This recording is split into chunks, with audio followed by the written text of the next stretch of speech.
Hello there, and welcome to Planet in Question, the little corner of calm where curiosity gets cozy, and time itself slows down just enough for us to listen to the quiet stories written in stone.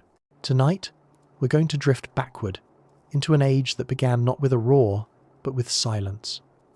The dinosaurs had just fallen.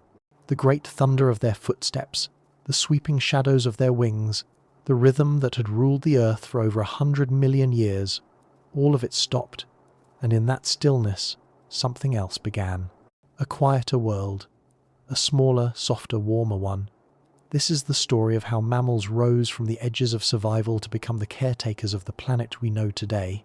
Before we step into that ancient landscape, take a moment to settle where you are. Maybe you're lying in bed, the lights dimmed, your breathing starting to slow. Maybe you're listening on a long drive, with the road unspooling quietly ahead of you. However you've arrived here, this is a moment of stillness, a little doorway into deep time. If you find peace in these slow wanderings through the past, if they help you drift or dream or simply feel a little smaller in the best way, I'd be grateful if you left a like, maybe subscribed, or just shared this quiet space with someone who could use a few gentle thoughts tonight.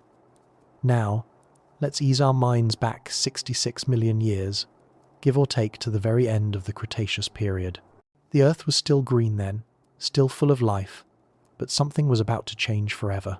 A massive asteroid, roughly 6 miles wide, entered the atmosphere at a speed faster than anything the planet had ever seen.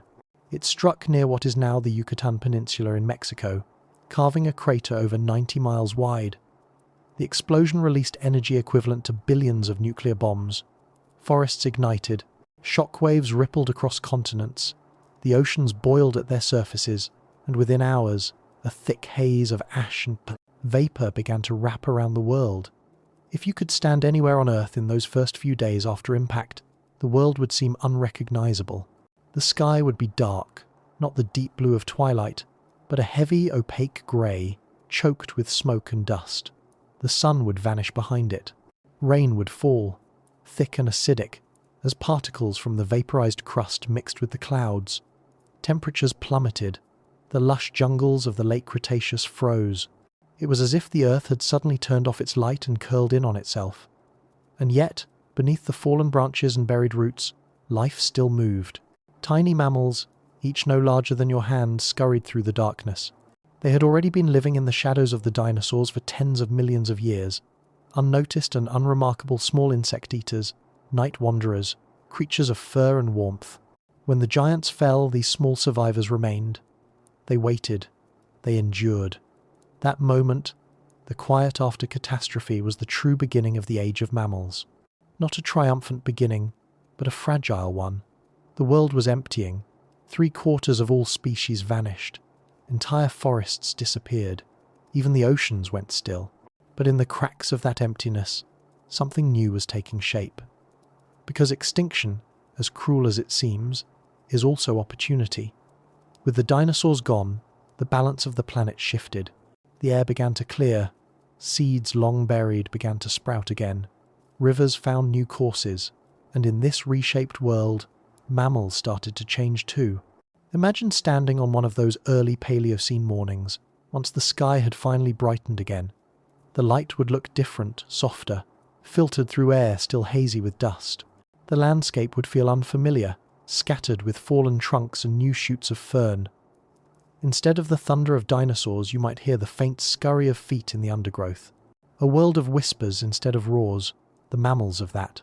Time weren't the ones we recognize today. There were no elephants, no lions, no whales. Just small, furtive beings exploring the edges of what was left, creatures with nimble hands and clever noses, some resembling shrews, others like little badgers or opossums. They lived in the hollows of trees, in the cool shade of ferns, and underground burrows that offered warmth during the long global chill.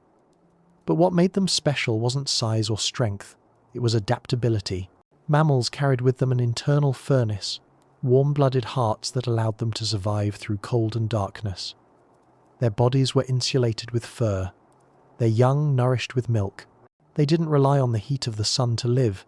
In a world without sunlight, that small advantage meant everything. And there was something else too, a mind that could learn. Even in those earliest forms, Mammals showed curiosity. They experimented, explored, sniffed out new foods. They remembered where safety could be found. Over millions of years, that tendency to adapt, to learn, to care for their young, would become the quiet superpower of their kind.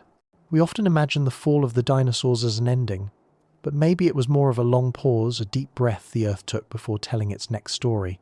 The forests regrew, the air warmed, and the descendants of those tiny survivors began to spread out across every continent. They would take to the trees, to the plains, even to the seas. They would become the rulers of the world in ways the dinosaurs never could not through sheer power, but through versatility and thought. There's something almost poetic about that, isn't there? That from one of the darkest chapters in Earth's history came warmth. Literal warmth in the blood of these small survivors, and figurative warmth in the care they gave to their young, in the communities they built, in the future intelligence their lineage would one day unfold. When we look at the mammals today, the great whales in the ocean, the elephants walking across savannas, the bats that flicker through the dusk, we are seeing the legacy of that quiet moment after destruction. Every heartbeat, every breath of warm air, every nurturing touch traces back to that time when life almost stopped but didn't. And maybe that's the real wonder of this story, that the rise of mammals isn't about triumph, but about patience, about how life finds ways not just to survive catastrophe, but to reshape it into something new. A world built again, slowly, softly, by creatures that began in the dark and reached for the light. So, as we drift through this journey from the ashes of the Cretaceous to the dawn of human thought, we'll move gently, step by step, through the landscapes that shaped our ancestors. We'll see how the Earth healed itself, how the climate shifted, how creatures evolved to fill the silence that extinction left behind. This is the story of rebirth told in fur and warmth, in tiny heartbeats that refuse to stop. Take another breath. Feel the quiet around you. The Earth you stand on has seen endings before, and beginnings just as unlikely. The rise of mammals was one of them. It began in darkness, but like all stories worth telling, it moved slowly toward the light. Chapter 1. The quiet after the impact. When the asteroid struck, the Earth itself seemed to stop breathing. The impact was so immense, so total that it changed not only the shape of the continents but the rhythm of life itself. One moment, the Cretaceous world was alive with sound forests humming with insects, swamps echoing with the calls of reptiles, and the heavy, rhythmic thunder of giant feet shaking the ground. Then, in the space of a heartbeat, everything fell silent. The shockwave rippled outward faster than sound could travel, flattening forests, boiling seas, igniting the very air. A great wall of heat raced across the planet, followed by an even greater wave of cold. In that silence, in that sudden absence of everything familiar, the long era of the dinosaurs came to its end, and another, quieter story began. Imagine standing somewhere on that ancient Earth before the dust had settled. The sky would not look blue but bruised, streaked with ash and molten fire. Trees, once lush and green, would be nothing but silhouettes, charred and skeletal against the dimming light.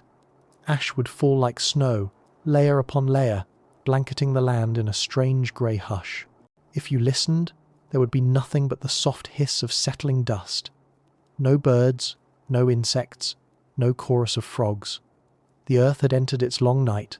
In that strange and fragile quiet, time began to slow. Days passed, but the sun did not truly rise.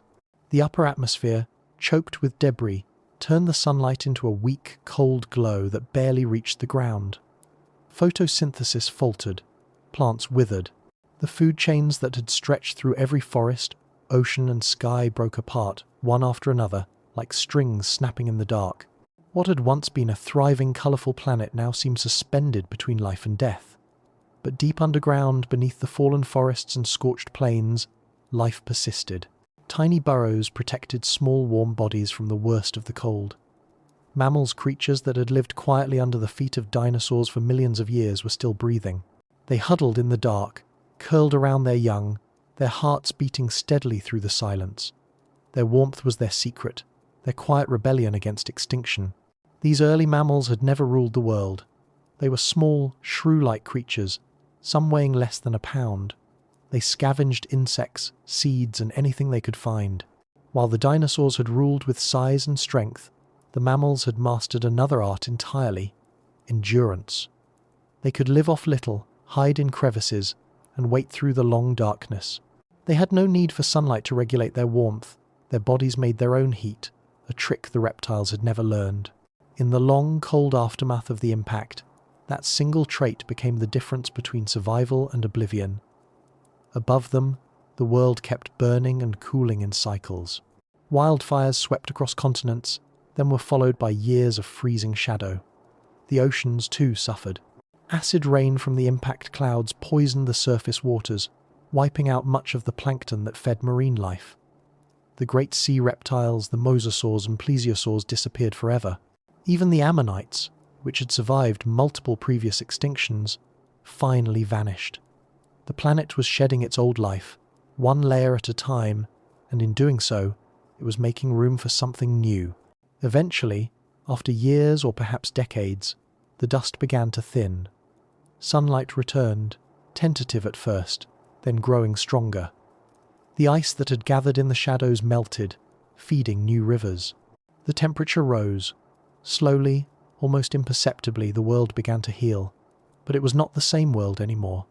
The great reptiles were gone, and the landscapes that had once been theirs were empty. Into that emptiness, life crept back, first plants, then insects, then the small, warm-blooded mammals who had been waiting for their moment all along. It's strange to think how silence can be the cradle of renewal. In that post-impact stillness, as the earth cooled and the sky cleared, evolution was busy behind the scenes. The survivors began to diversify. Some mammals developed longer limbs for climbing, others evolved sharper teeth for eating tough seeds or carrion. Each species became a small experiment, testing the possibilities of life in a world that had been wiped clean. In a way, the earth was starting over, not from nothing, but from something humbled, stripped down, and ready to grow again. If you could walk through those first mammalian forests, the ones that began to grow a few million years after the impact, you might find them eerily quiet. The trees would be smaller, the undergrowth thick and tangled. The air would feel heavy with moisture and the scent of decay. Mushrooms would thrive on the fallen logs, glowing faintly in the dim light. And beneath them, tiny mammals would scurry, their fur slick from the damp. They would move cautiously, sniffing the air, listening for predators that no longer came. Every sound would matter: the crack of a twig, the rush of a nearby stream, the call of the first birds returning to the canopy. Birds, of course, were the only dinosaurs to survive. They, too, endured the long night and emerged into the Paleocene alongside the mammals. Together, they began to refill the sky and forest with movement and sound. But the mammals had something new to offer the world: warmth, care, and intelligence. Their young stayed close to their mothers for weeks or months, nurtured by milk, protected by fur. This bond of care gave them an advantage that would echo through millions of years of evolution. It was the beginning of social behavior, of empathy, of cooperation, the first whispers of what would one day become community and consciousness.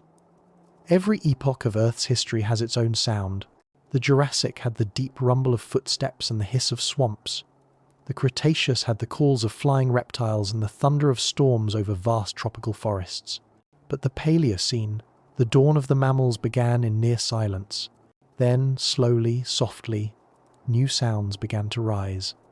The rustle of fur in the grass, the scratching of claws on bark, the soft cries of newborns in the dark. It was the Earth's heartbeat restarting, tentative but steady. In the ruins of what had been, life was quietly rewriting the rules. Without massive predators dominating the landscape, smaller species flourished. Insects spread again, feeding on the detritus left behind.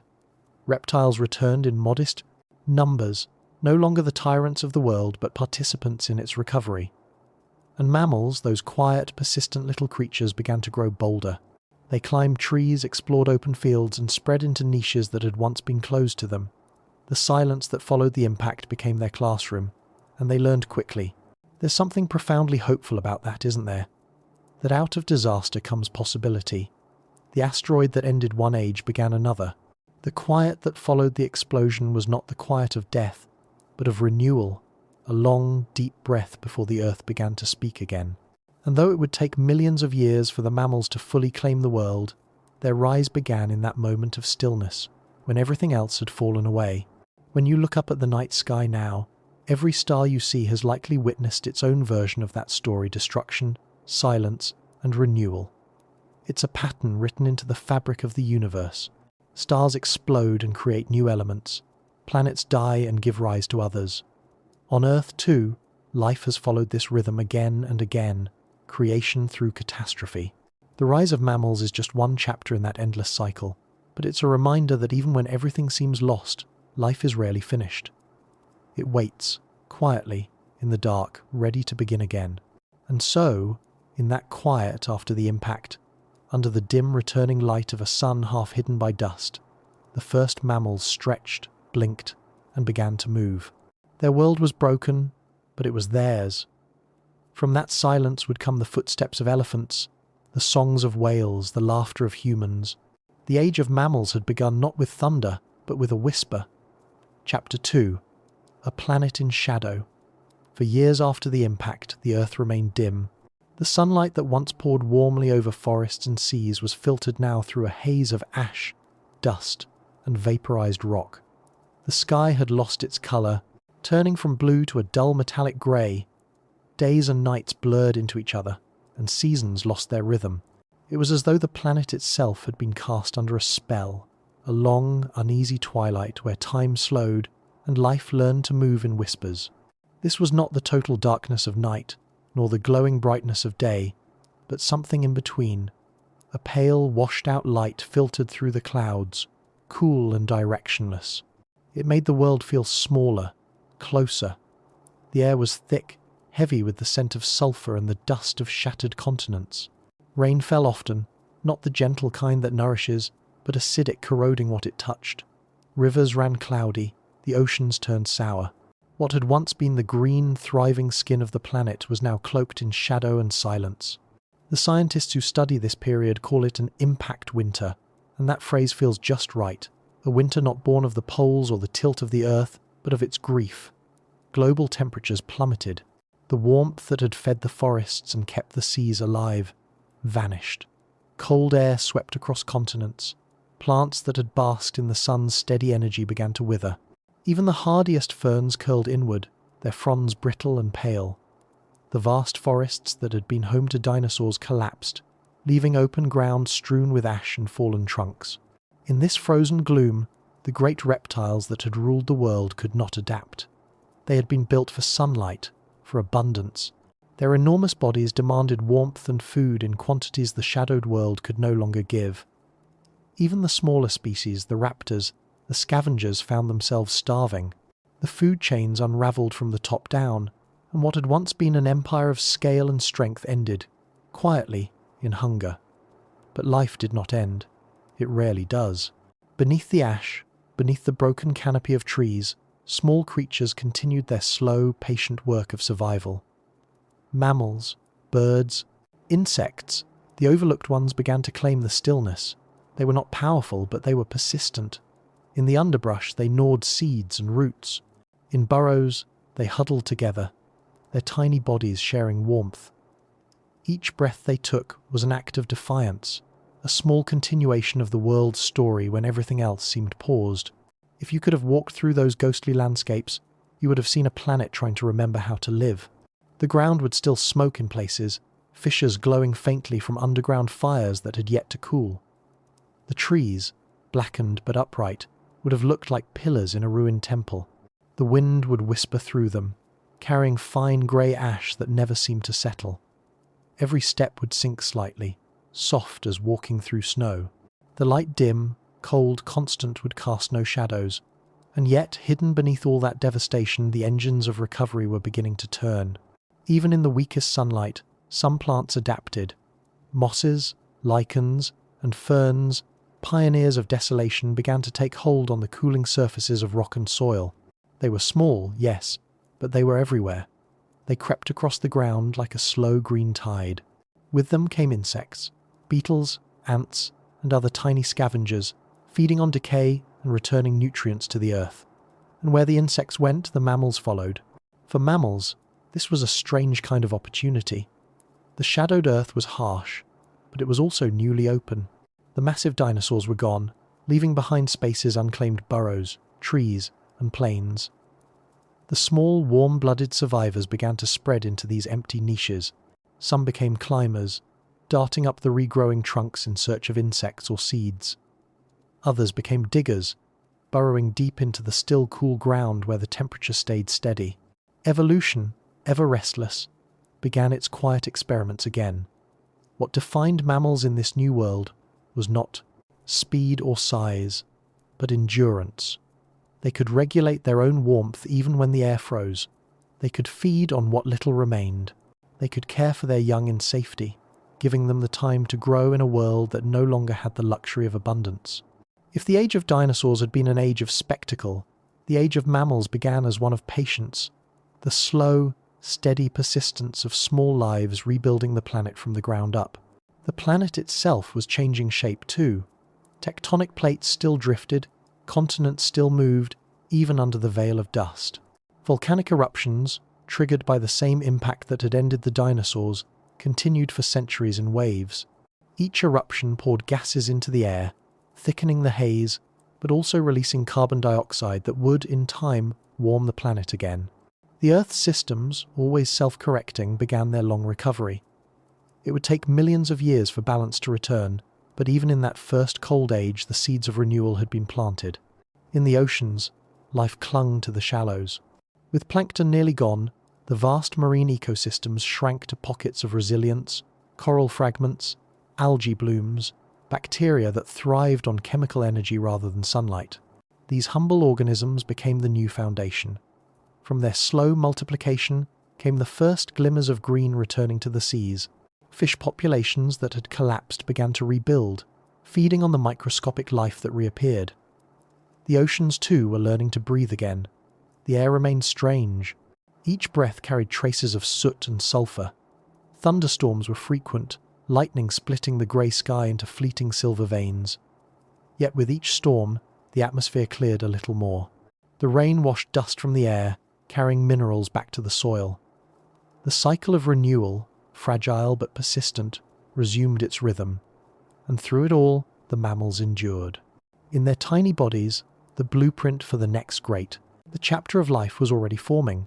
Their brains, proportionally larger than those of the reptiles before them, allowed them to learn and adapt quickly. They could remember where food was hidden, which paths led to safety, how to dig, how to climb. Each generation inherited just a little more cleverness, a little more resilience. Nature was quietly shaping the future through these survivors. There's a beauty to imagining that world, not the lush paradise it once was, but the recovering earth, learning to live again under dim skies. The silence would not feel empty anymore, but alive, full of subtle motion. The crunch of ash underfoot, the rustle of something small in the ferns, the distant sound of water dripping through stone. Life was beginning again, not in brilliance but in persistence.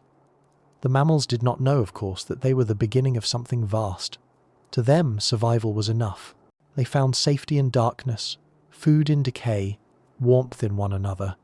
But through them, evolution had found a new direction, one that valued adaptability over dominance, awareness over brute strength. In the age of shadow, those traits would prove to be the light that guided life forward. Eventually, after thousands of years, the haze began to lift for good. The sun returned, faint at first, then bright and golden again. The earth had passed through its long twilight. The forests sprouted anew, the rivers ran clear, and the air grew warm. When the light came back, it illuminated a changed planet, one without the giants but full of new promise. The mammals stepped out of their burrows, blinking into the brightness, inheriting a world that was finally theirs. The shadow had passed, but its lessons remained. Life had learned humility, flexibility, patience. It had learned that survival sometimes means shrinking, hiding, waiting, that strength isn't always loud or large. The mammals carried those lessons forward, etched into their instincts. And from those quiet survivors, the next great wave of life began to spread one heartbeat at a time, under skies that were blue once more. Chapter 3. The survivors beneath the ash. Beneath the smothering blanket of ash, where sunlight had vanished and the air hung heavy with dust, a quieter kind of life went on. The great beasts of the Cretaceous had perished. Their reign ended in fire and stone, but beneath the debris, in burrows and hollows and the tangled roots of trees, something still stirred. Tiny hearts still beat, little lungs still drew breath. In that cold, grey world, the future of life on Earth was being guarded not by giants, but by creatures small enough to disappear into the shadows. It's easy to picture the end of the dinosaurs as a single cataclysm, a moment of absolute destruction, but the truth is that endings and beginnings often overlap. Even as the surface world burned, some parts of the Earth sheltered pockets of survival caves, riverbanks, soil layers, deep enough to buffer the worst of the cold. Inside them, mammals, reptiles, and even a few birds clung to existence. It wasn't comfort they found there, only endurance. These creatures lived by instinct, by hunger, by the memory of warmth. They did not know they were carrying the story of life forward. They only knew how to continue breathing. The mammals of that shadowed age were not the grand creatures of later epochs. They were small, unassuming, and easily overlooked, no bigger than a rat or a squirrel. They had survived for millions of years under the rule of dinosaurs, living quiet lives in the margins of ecosystems dominated by creatures hundreds of times their size. They had mastered hiding. They had mastered patience. When catastrophe came, those were the skills that mattered most. Many of them were insectivores, their diets consisting of whatever small life still scuttled through the dying forests. Termites and beetles, resilient even in ruin, became vital sources of food. Seeds buried beneath the soil remained edible when surface plants had vanished. And some mammals, omnivorous by chance or necessity, ate anything they could find. Eggs, carrion, even the remains of creatures that hadn't survived. It wasn't noble, but it was life. Theirs was a world of perpetual dusk. The ash above was thick enough to turn day into a kind of twilight. The temperature rarely rose above freezing. Wind carried fine particles that coated everything: fur, leaves, nests. In the stillness, every movement was deliberate. A mammal leaving its burrow would pause for long stretches, nose raised, sniffing the air for danger. In that silence, sound became precious. The faint scurry of claws on dirt, the creak of roots shifting under the weight of buried forests, the far-off crack of a falling tree. Inside their burrows, these early mammals huddled together. Their fur, a gift of evolution, trapped warmth close to their skin. Some may have entered torpor, slowing their metabolism, waiting through the hardest months as if asleep. Others foraged through the night, relying on sensitive whiskers and sharp ears to navigate. Their senses were tuned for darkness, smell over sight, hearing over colour. In this world without light, they were perfectly suited to continue. In the fossil record, these survivors leave only hints of themselves. Tiny teeth, jawbones no larger than a fingernail, impressions of fur in the fine silt of ancient riverbeds. Yet those fragments tell a story of resilience so profound it's almost humbling. Evolution doesn't always reward the strongest or the fiercest. Sometimes it rewards the quiet, the adaptable, the ones who can change just enough to endure. These mammals didn't conquer the world, not yet, but they refused to vanish. And in that refusal they planted the seeds of everything that would come after. Their warm blood allowed them to remain active when reptiles grew sluggish. Their live births protected their young from the harshness outside. Their social bonds, the instinct to curl together, to nurture, to stay close, gave them an edge that went beyond strength. Life was no longer just about survival of the individual. It was about survival of the small collective. The earliest whispers of empathy, of care, were already shaping the course of evolution. When we imagine those hidden dens beneath the ash, it's tempting to see them as lonely places, isolated pockets of fear and hunger. But there's another way to look at them. They were the world's first sanctuaries. In those dim earthen spaces, mothers protected their offspring, grooming them, feeding them milk, keeping them warm. Outside, the air was toxic, the ground frozen, the light gone. But inside, there was warmth, breath, and touch. A pulse of life kept steady against the silence. It would take tens of thousands of years for the skies to clear. Whole generations of mammals lived and died without ever seeing a bright blue sky. For them, the earth was grey and muted, but perhaps, in their small way, they didn't mind. They had no memory of the age of dinosaurs. The world of giants was a story they'd never heard. Their world was made of dirt and burrows and the faint scent of life beneath the ruins. And when the day finally came, when sunlight pierced the haze again, it was their descendants who crawled out first to greet it. Imagine that moment, the first true sunrise after years of dimness. The air still cool, the ground still brittle with frost, but golden light returning after so long an absence. It must have seemed like the earth itself was waking up. Ferns unfurled new leaves. Streams, freed from ice, began to flow again. The silence broke with the first tentative sounds of life. The buzzing of insects, the croak of amphibians, the soft rustle of mammals exploring a landscape reborn. Yet even as the world brightened, the lessons of the shadowed years lingered. The mammals carried within them the memory of survival coded into their instincts, their biology, their very bones. They had learned to thrive in scarcity, to live with uncertainty. When food was plentiful again, they multiplied, quickly and efficiently, spreading into every corner of the recovering world. They became climbers, runners, diggers, swimmers. Evolution, freed from constraint, accelerated. The planet was a vast empty canvas, and the mammals were its new brushstrokes.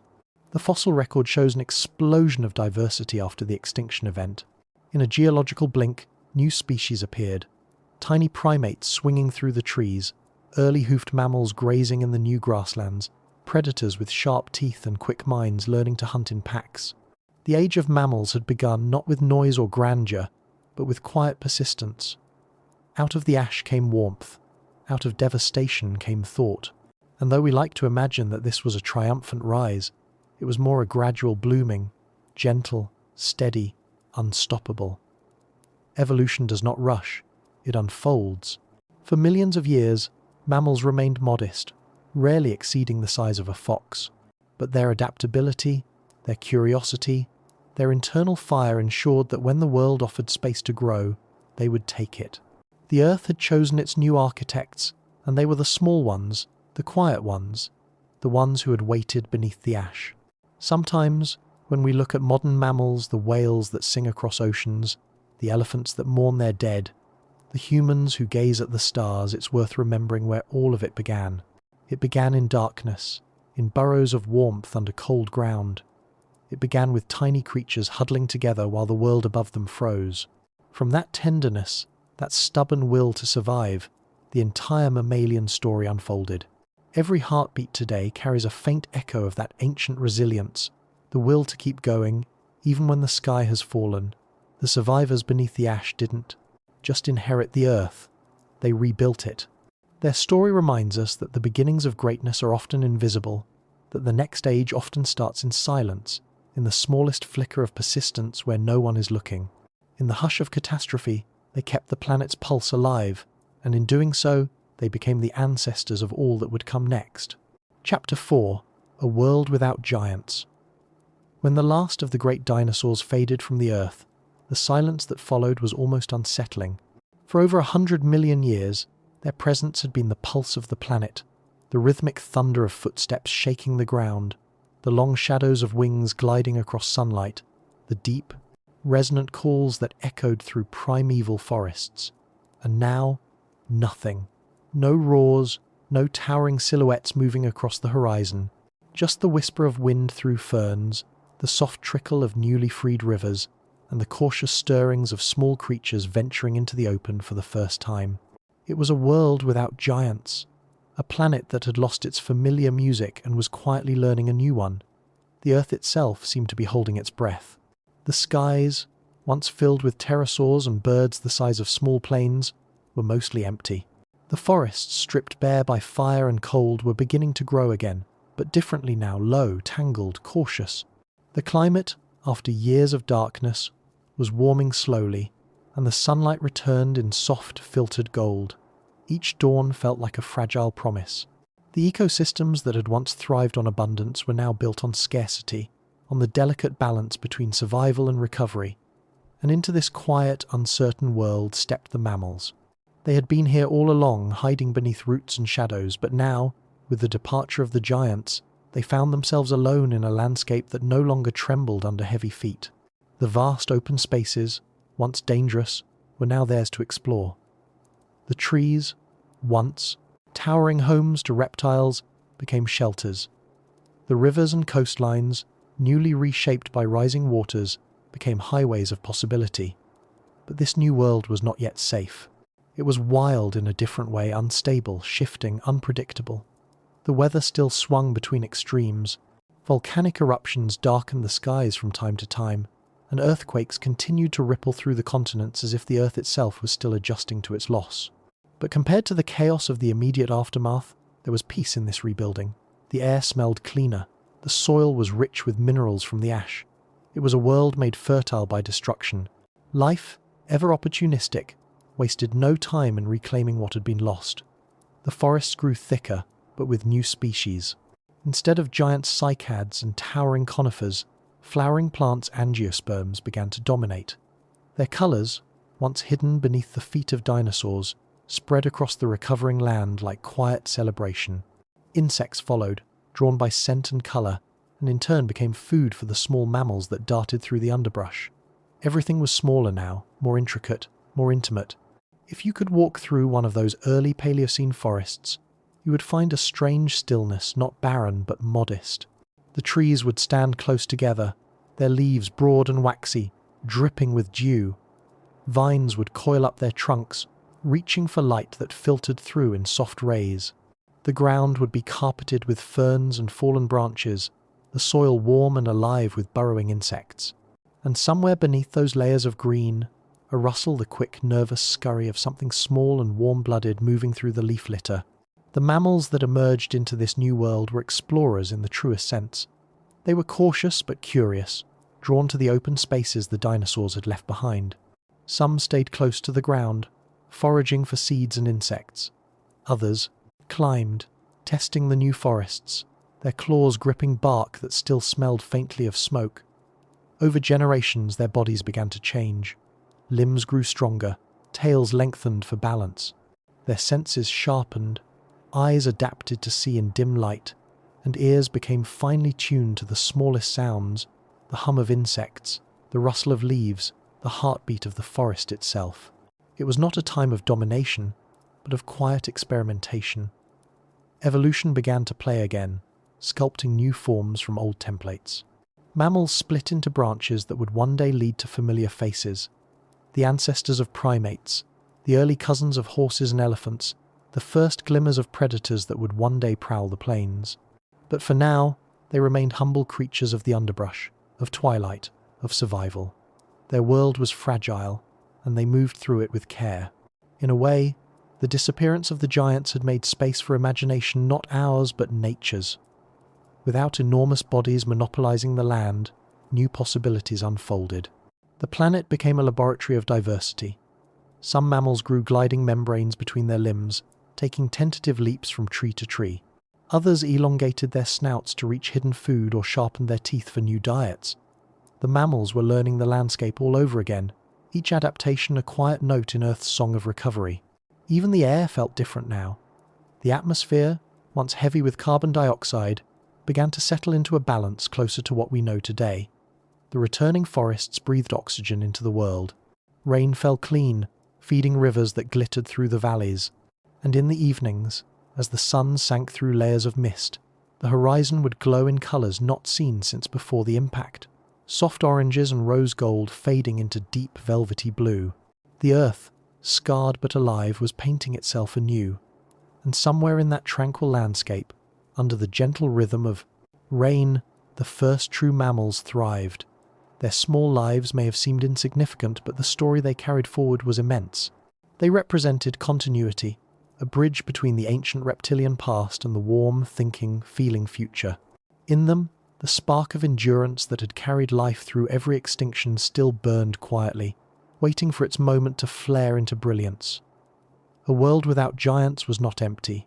It was open. It allowed for subtlety, for complexity, for intelligence to take root. The dinosaurs had shaped the earth through power. The mammals would shape it through adaptability, through learning, through the delicate art of persistence. They would come to fill every niche, from canopy to coastline, from desert to tundra. But for now, they were simply living, breathing, exploring, rediscovering what it meant to be alive on a planet still healing from its wounds. If you stood still long enough in that ancient forest, you might feel a strange kind of calm. The air would hum with faint life, a music made of wings and leaves instead of thunder and claws. The mammals would move around you unseen, their eyes glinting softly in the shadows. You might hear the chirp of one calling to its young, or the distant splash of another at the river's edge. It was a world in recovery, yes, but also a world in renewal, quieter, more thoughtful, and filled with possibility. In this new age, the giants were gone, but the Earth had found something gentler to fill the silence. It was as if the planet itself had chosen to rest, to slow down after eons of roaring and stomping and flying. Life had shifted its tempo. It no longer measured time in cataclysms and rains, but in breaths, in heartbeats, in generations.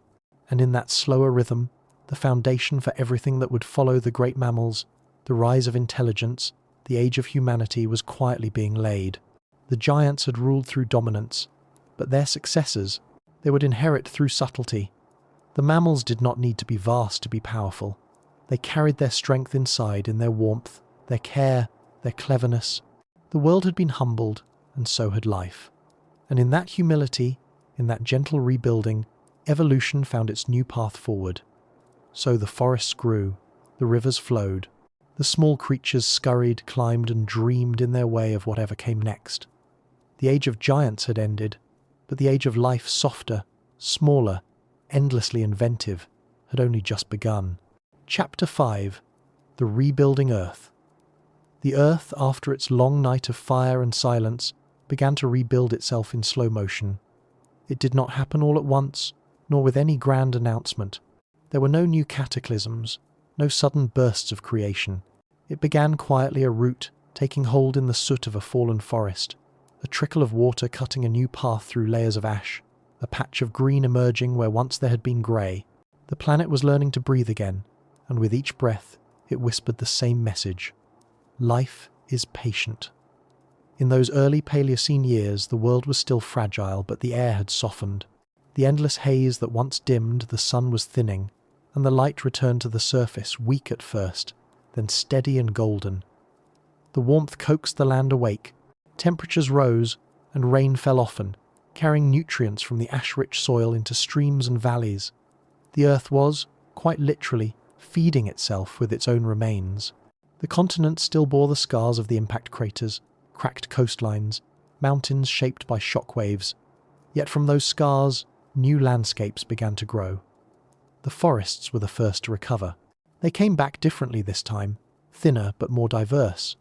Flowering plants, which had survived in the shadows, began to spread across the continents with astonishing speed. Their colours returned to the world, soft yellows, deep purples, flashes of white among the greens and browns of the undergrowth.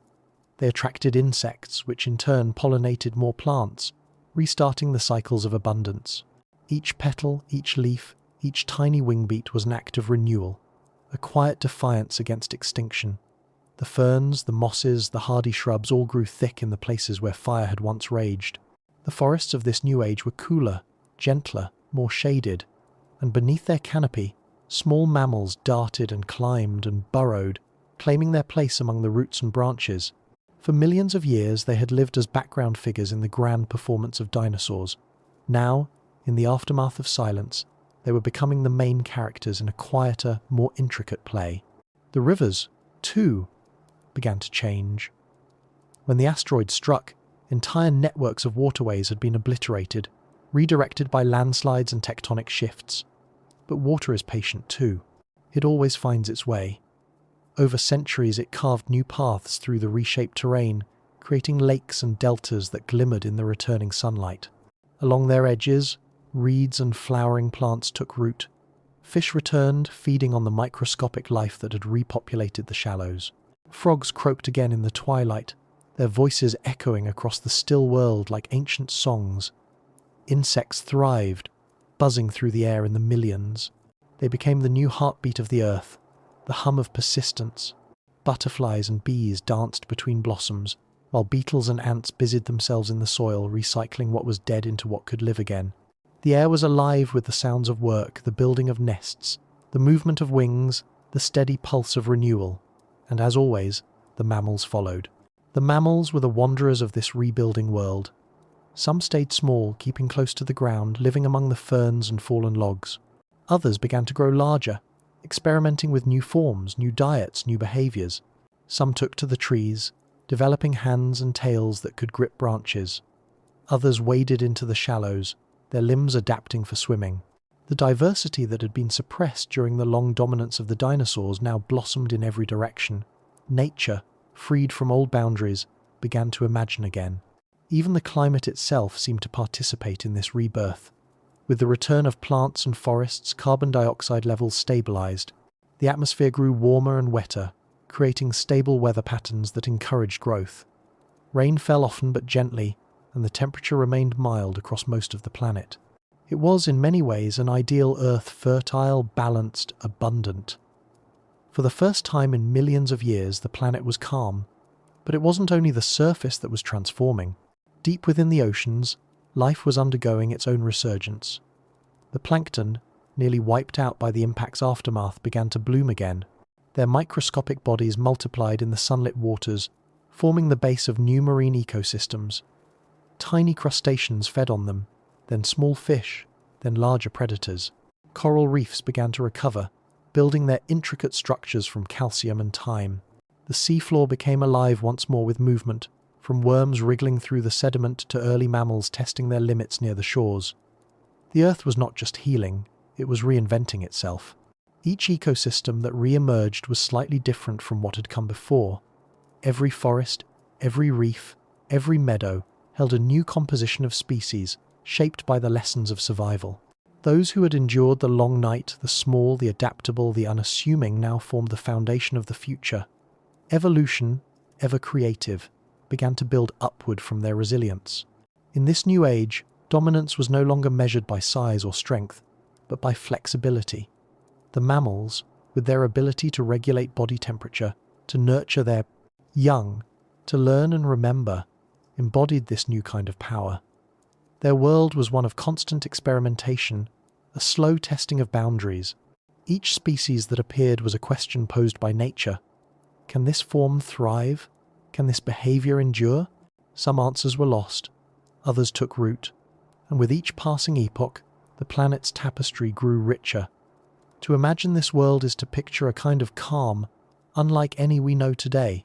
The air would feel thick with life, not loud, but alive. The forests would smell of wet soil and blooming flowers. The rivers would glitter under a softer sun.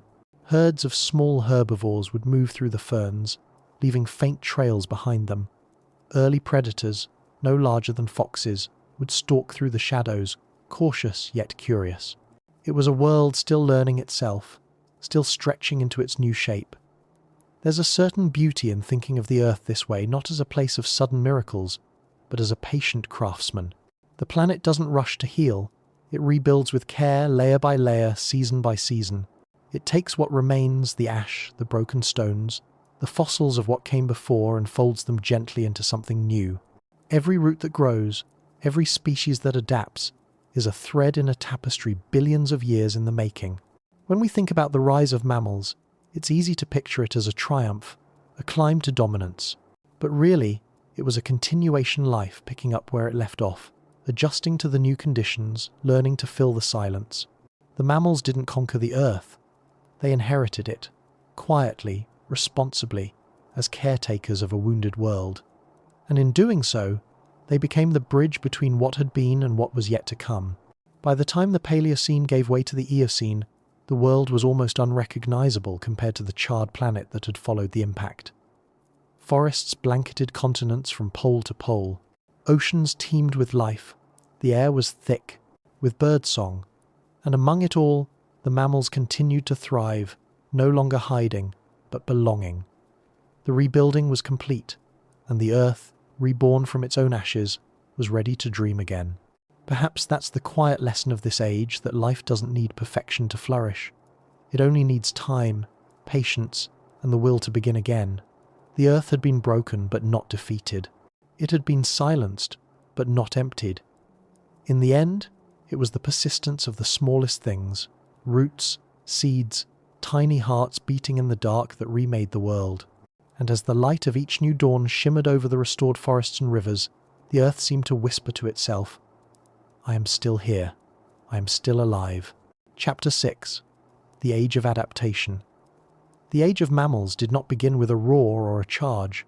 It began with subtle shifts, quiet decisions made by nature, tested slowly over countless generations. The world was still soft from its rebuilding, still tender with new growth, and in that gentleness, adaptation became the new law of life. No longer was the earth a place ruled by the immense or the unstoppable. It was a world shaped by those who could bend, who could change, who could find new ways to live. The air was warmer now, the skies clear.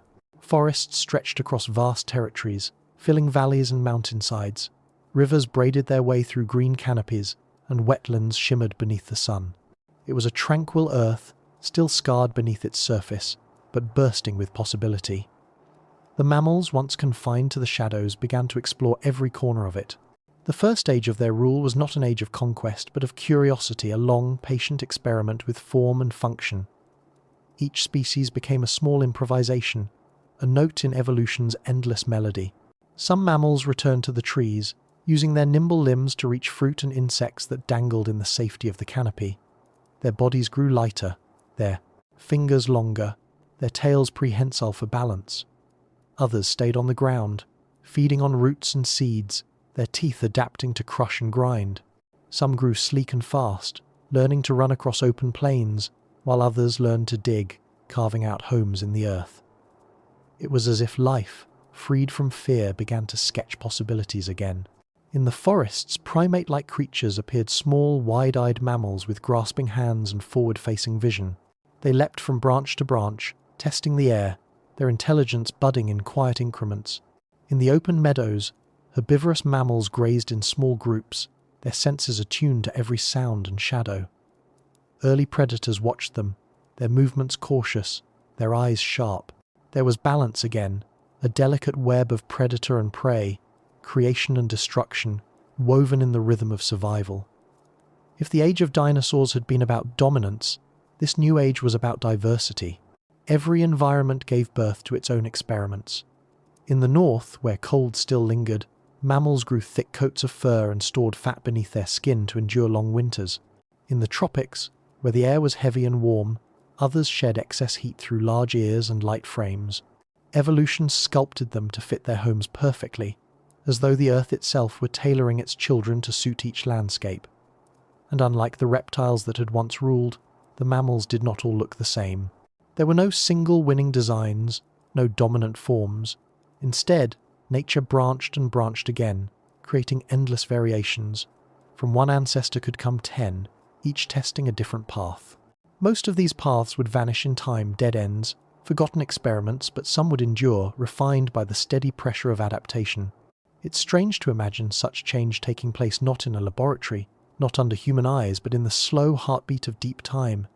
Every small shift, a longer limb, a sharper tooth, a thicker coat, was born from trial and chance, tested in the quiet arena of life and death. The mammals that thrived were those who could adjust without complaint, who could change not just once but continuously. The earth itself was teaching them, to survive, you must be willing to become something new. The oceans too began to whisper of change. On the coastlines, some mammals took their first tentative steps toward a life in water. Their descendants would one day become whales and dolphins, but for now they were awkward, half land, half sea creatures, sleek bodies with limbs not yet fins, lungs that longed for both air and tide. They hunted fish in the shallows, their movements clumsy but determined. Evolution was patient with them, as if waiting for the right balance of shape and strength to appear. High above, the sky had its own new travellers. Bats emerged, their wings delicate yet powerful, crafted from stretched skin and bone. They filled the nights with movement, flitting between trees to catch insects that danced in the moonlight. The sky, once dominated by reptilian flyers, now belonged to these silent nocturnal mammals. They were proof that the age of adaptation had no limits, that life could rediscover the air as easily as it had rediscovered the sea. The earth during this time was a canvas of gentle abundance. Flowers bloomed year-round in the equatorial regions, feeding swarms of pollinators. Grasslands began to stretch where forests thinned, painting the land with open spaces where mammals could run and graze. The atmosphere was rich with oxygen, and the climate was warm and stable. It was, perhaps, one of the most comfortable periods in Earth's history, a balance so rare that it would later be remembered in stone and fossil as a golden age. And in that golden age, the mammals flourished not just in body, but in mind. Their brains grew larger relative to their size. They began to learn, to remember, to plan. Mothers taught their young, not just through instinct, but through imitation. Packs and herds and families formed structures of cooperation that made survival more certain. The instincts of care that had carried them through the long night after the asteroid deepened into something like emotion.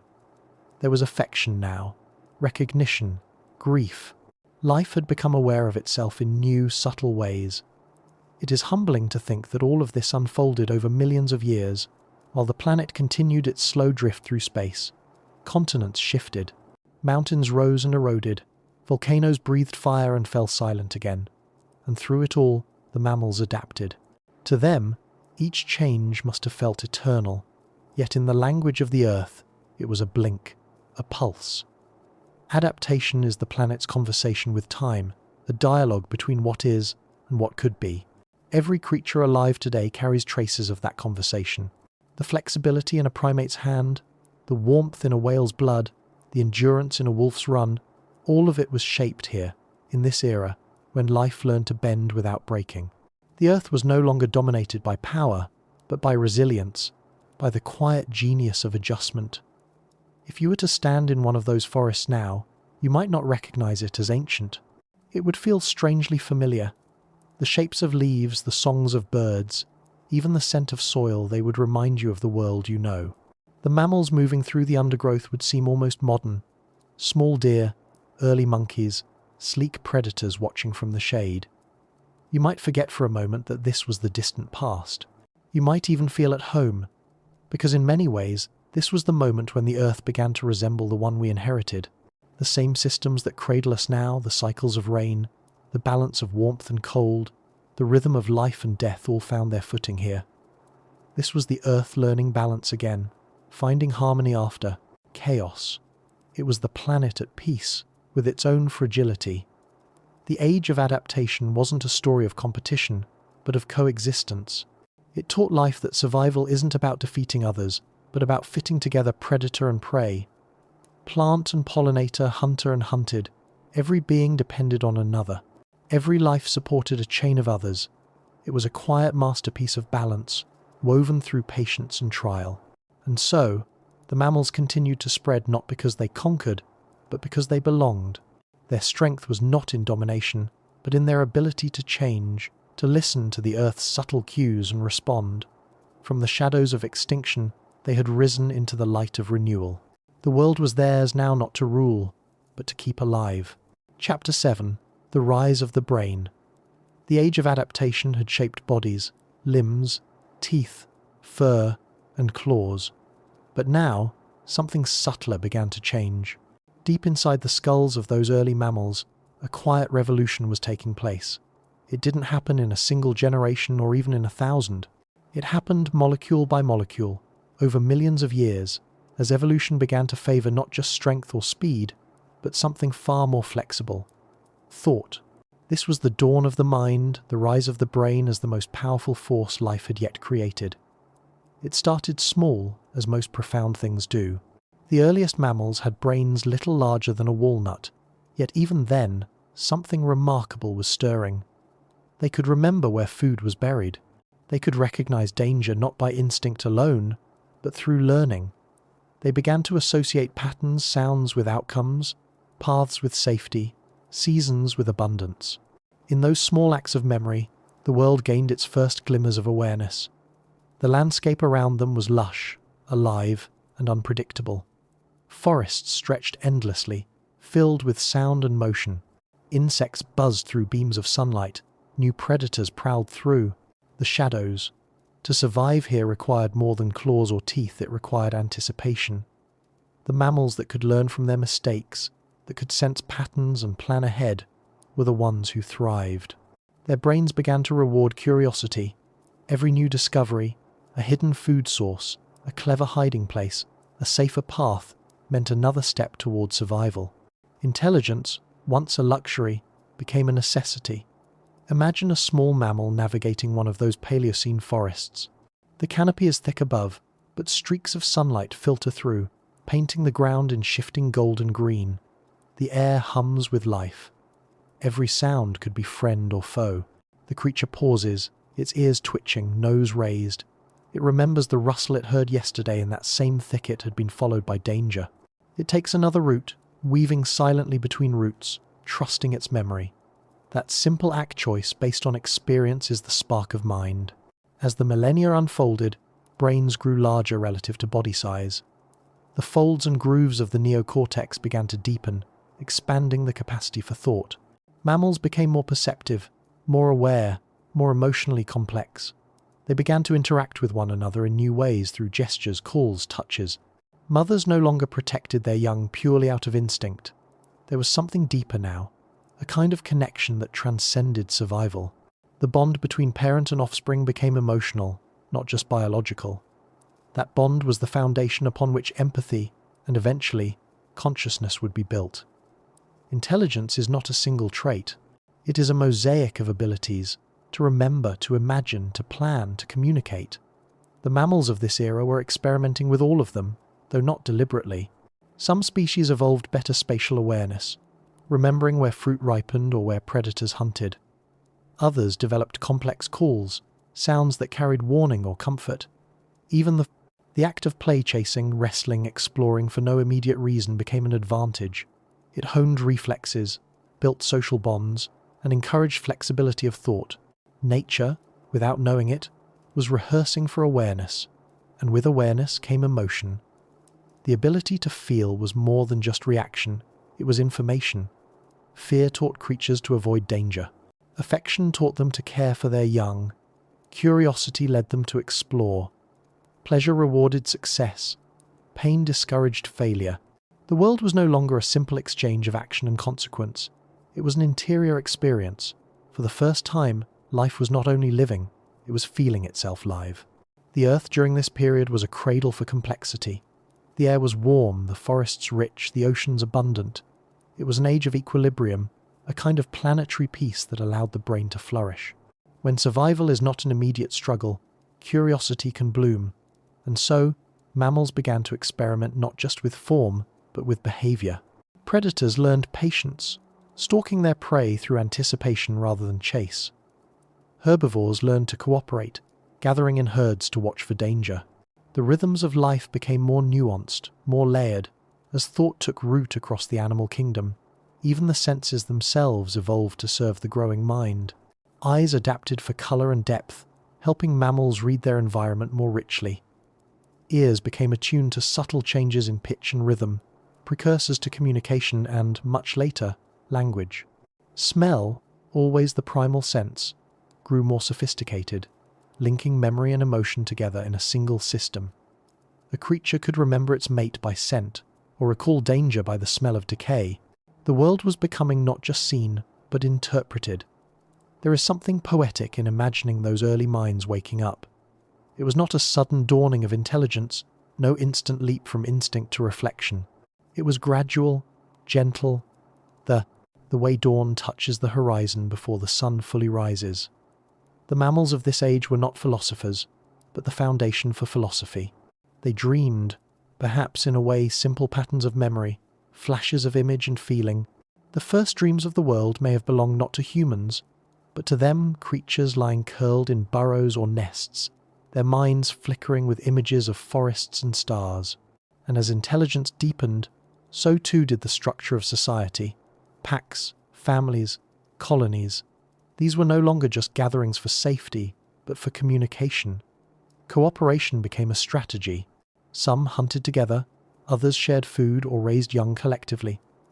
These relationships demanded trust, recognition, reciprocity, qualities that required the brain to grow ever more intricate. The world was teaching mammals that survival was not a solo act, but a shared one. In this sense, the rise of the brain was not simply a biological event, it was an emotional and social one. The Earth had seen intelligence before in dinosaurs, in birds, even in cephalopods. But mammalian intelligence was different. It was rooted in warmth, in nurture, in care. The mammals' inner lives were intertwined with one another. They were not only aware of themselves but of others, and that awareness began to ripple outward, shaping behaviors that would one day define humanity. Cooperation, communication, compassion. Evolution, of course, had no goal, no end in sight. The rise of the brain was not a destination but a path. Each species was an experiment, and most would vanish long before their potential was realized. But the direction was clear.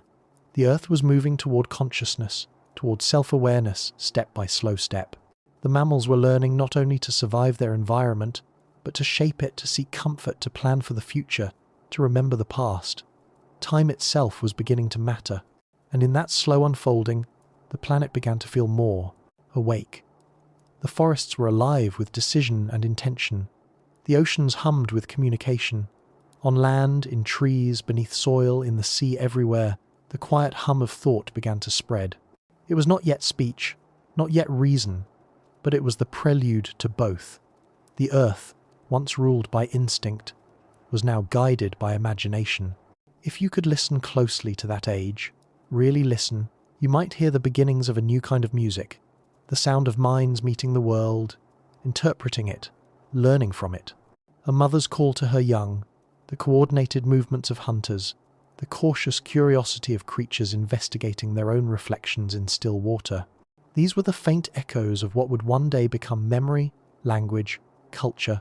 The rise of the brain was the rise of story life, becoming aware enough to notice itself, to adapt not just through body, but through understanding. And though millions of years still separated those first sparks of awareness from the consciousness we now know, everything we are began there, in the quiet forests of the Paleocene, where small, warm-blooded creatures dreamed beneath the canopy and learned that to think was to live twice, once in the world and once within it. Chapter 8. The Earth in Motion. Even as life found its rhythm again, the planet beneath it was never still. The surface of the Earth, though it seems solid beneath our feet, is always moving, drifting, shifting, folding, and breaking in a slow dance that shapes everything living upon it. In the age of mammals, this movement became the silent architect of destiny. Continents crept apart. Mountains rose like wrinkles in the planet's skin, oceans opened and closed, and climates transformed entire ecosystems. For the mammals climbing trees, digging burrows, or running across new plains, the ground beneath them was both home and engine, the restless force that decided who survived and where life could go next. After the Great Extinction, the continents that once formed the scattered pieces of Gondwana and Laurasia continued their long drift into the shapes we recognize today. South America still lingered like an island, cut off from the north by oceanic barriers. Australia, rich with ancient lineages, was moving further into isolation, carrying marsupials with it, an entire world of life, taking a different evolutionary path. Africa was inching northward, slowly preparing for its collision with Eurasia. North America, vast and forested, was joined to Europe by intermittent land bridges that came and went with the tides of climate. The Earth was redrawing its map, 1 inch at a time, and each change rippled through the web of life. To stand on that ancient world would have been to witness movement without seeing it. Mountains rose so slowly that generations passed without notice, yet their growth shifted rivers and rainfall. Volcanic ranges breathed out new land, covering whole regions in fresh minerals that would one day feed forests. The air was still thick with warmth, but with every continental drift came new patterns of wind and ocean current. Rainforests expanded and contracted like lungs, breathing with the pulse of geology. The Earth was not just a stage for life, it was a participant, shaping, testing, and challenging its creations. In this ever-changing world, adaptability became the ultimate virtue. The mammals that had survived the impact and thrived in the forests were now faced with new challenges. As continents drifted, climates began to shift. Some regions grew wetter, others drier. Vast swaths of tropical forest began to thin, opening into grasslands and woodlands. The canopy, once continuous and sheltering, broke into patches of light and shadow. For the creatures that depended on the trees, this fragmentation forced innovation. Some adapted to life on the ground, learning to run swiftly across open terrain. Others grew larger to face new predators. Still, others evolved tools of endurance. the ability to travel long distances in search of food and water. It was during this time that the diversity of mammals reached astonishing levels. Evolution, guided by the slow rearrangement of land and climate, painted the world in countless forms. In one part of the earth, great herbivores emerged, shaped by the grasses that now covered the plains. In another, nimble predators evolved to hunt them, lean and fast, with teeth built for slicing rather than crushing. In the seas, mammals that had once ventured tentatively into shallow water now became true swimmers, their limbs transformed into flippers, their bodies streamlined for the deep. Every shift of the land created new challenges, and every challenge gave birth to new life. The Earth's motion was both creator and destroyer. As mountains rose, they changed the flow of wind and moisture, turning once green valleys into deserts and deserts into oases. When continents collided, volcanoes ignited chains of fire that darkened skies and cooled the planet for centuries. When they drifted apart, warm currents filled the oceans again, igniting cycles of growth. The planet's heartbeat was irregular, but it never stopped. And for the mammals, that rhythm was a teacher. Those who learned to adapt to its tempo survived. Those who resisted were left behind. There is a quiet poetry in the way the Earth's shifting face mirrors the adaptability of life. Every tremor, every drift, every mountain rising from the sea was echoed in the small transformations of creatures trying to keep pace. A mountain range might take 10 million years to form. In that time, countless generations of mammals evolved to live in its shadow, to climb its slopes, to cross its rivers. The planet and its inhabitants were evolving together, locked in an ancient partnership that neither could escape. The motion of the continents also brought distant worlds into contact. When land bridges appeared, temporary highways of rock, connecting separate continents, waves of migration followed. Species that had evolved in isolation suddenly met. In North America, early hoofed mammals wandered across to Asia. In return, new predators crossed over, redrawing the balance of ecosystems. South America, isolated for millions of years, became a cradle of unique creatures, giant ground sloths, saber-toothed marsupials, towering flightless birds until much later. When the continents rejoined, a northern species flooded in. Each connection, each separation, reshaped the living world in ways both wondrous and cruel. The Earth in motion was never gentle for long. With every epoch came a reminder that balance is temporary. The air cooled, then warmed. Glaciers advanced, then retreated. Entire forests turned to plains, and plains sank beneath new seas. For the mammals, these changes demanded resilience not just of body, but of mind. Migration became a way of life. Instincts sharpened to predict seasonal shifts. Some species learned to store food, to hibernate, to plan subtle steps toward foresight, toward intelligence. The mind was still rising, shaped as much by geography as by biology. Imagine walking across one of those ancient landscapes not as a human, but as something smaller, quieter. The ground would rumble faintly beneath your feet, the sound of distant tectonic murmurs. In the distance, mountains shimmered under a thick haze of heat, their summits streaked with volcanic smoke. Rivers cut deep scars into the land, carving valleys that glowed with the green of rebirth. The air carried scents of vegetation new to the world. The early grasses that would one day blanket continents, the flowers that drew pollinators in shimmering clouds. You could feel in every gust of wind that the earth was alive, a being in motion, dreaming itself into new shapes. It is humbling to remember that the stability we take for granted, the fixed continents on our maps, the predictable climate of our lifetimes is only a pause between movements. In the story of the earth, stillness is the exception. The mammals that thrived were not those who clung to what was, but those who embraced what was coming. They were wanderers, innovators, survivors. And in time, their adaptability would lead to something extraordinary. Creatures who could not only endure the Earth's changes, but imagine them, study them, even predict them. But that was far in the future. For now, the mammals lived in a world of endless motion, guided by instinct rather than foresight. They climbed new mountains, crossed new plains, swam new seas, and in doing so, they carried the story of life forward. Each step, each migration, each adaptation was part of the planet's vast choreography. The continents shifted, The creatures followed. The earth moved, and everything alive moved with it. The world was no longer the same planet that had existed before the impact. It had become a place of movement and renewal, of change as constant as the turning of the sky. In this restless environment, life learned its greatest truth that survival is not about resisting change, but about flowing with it.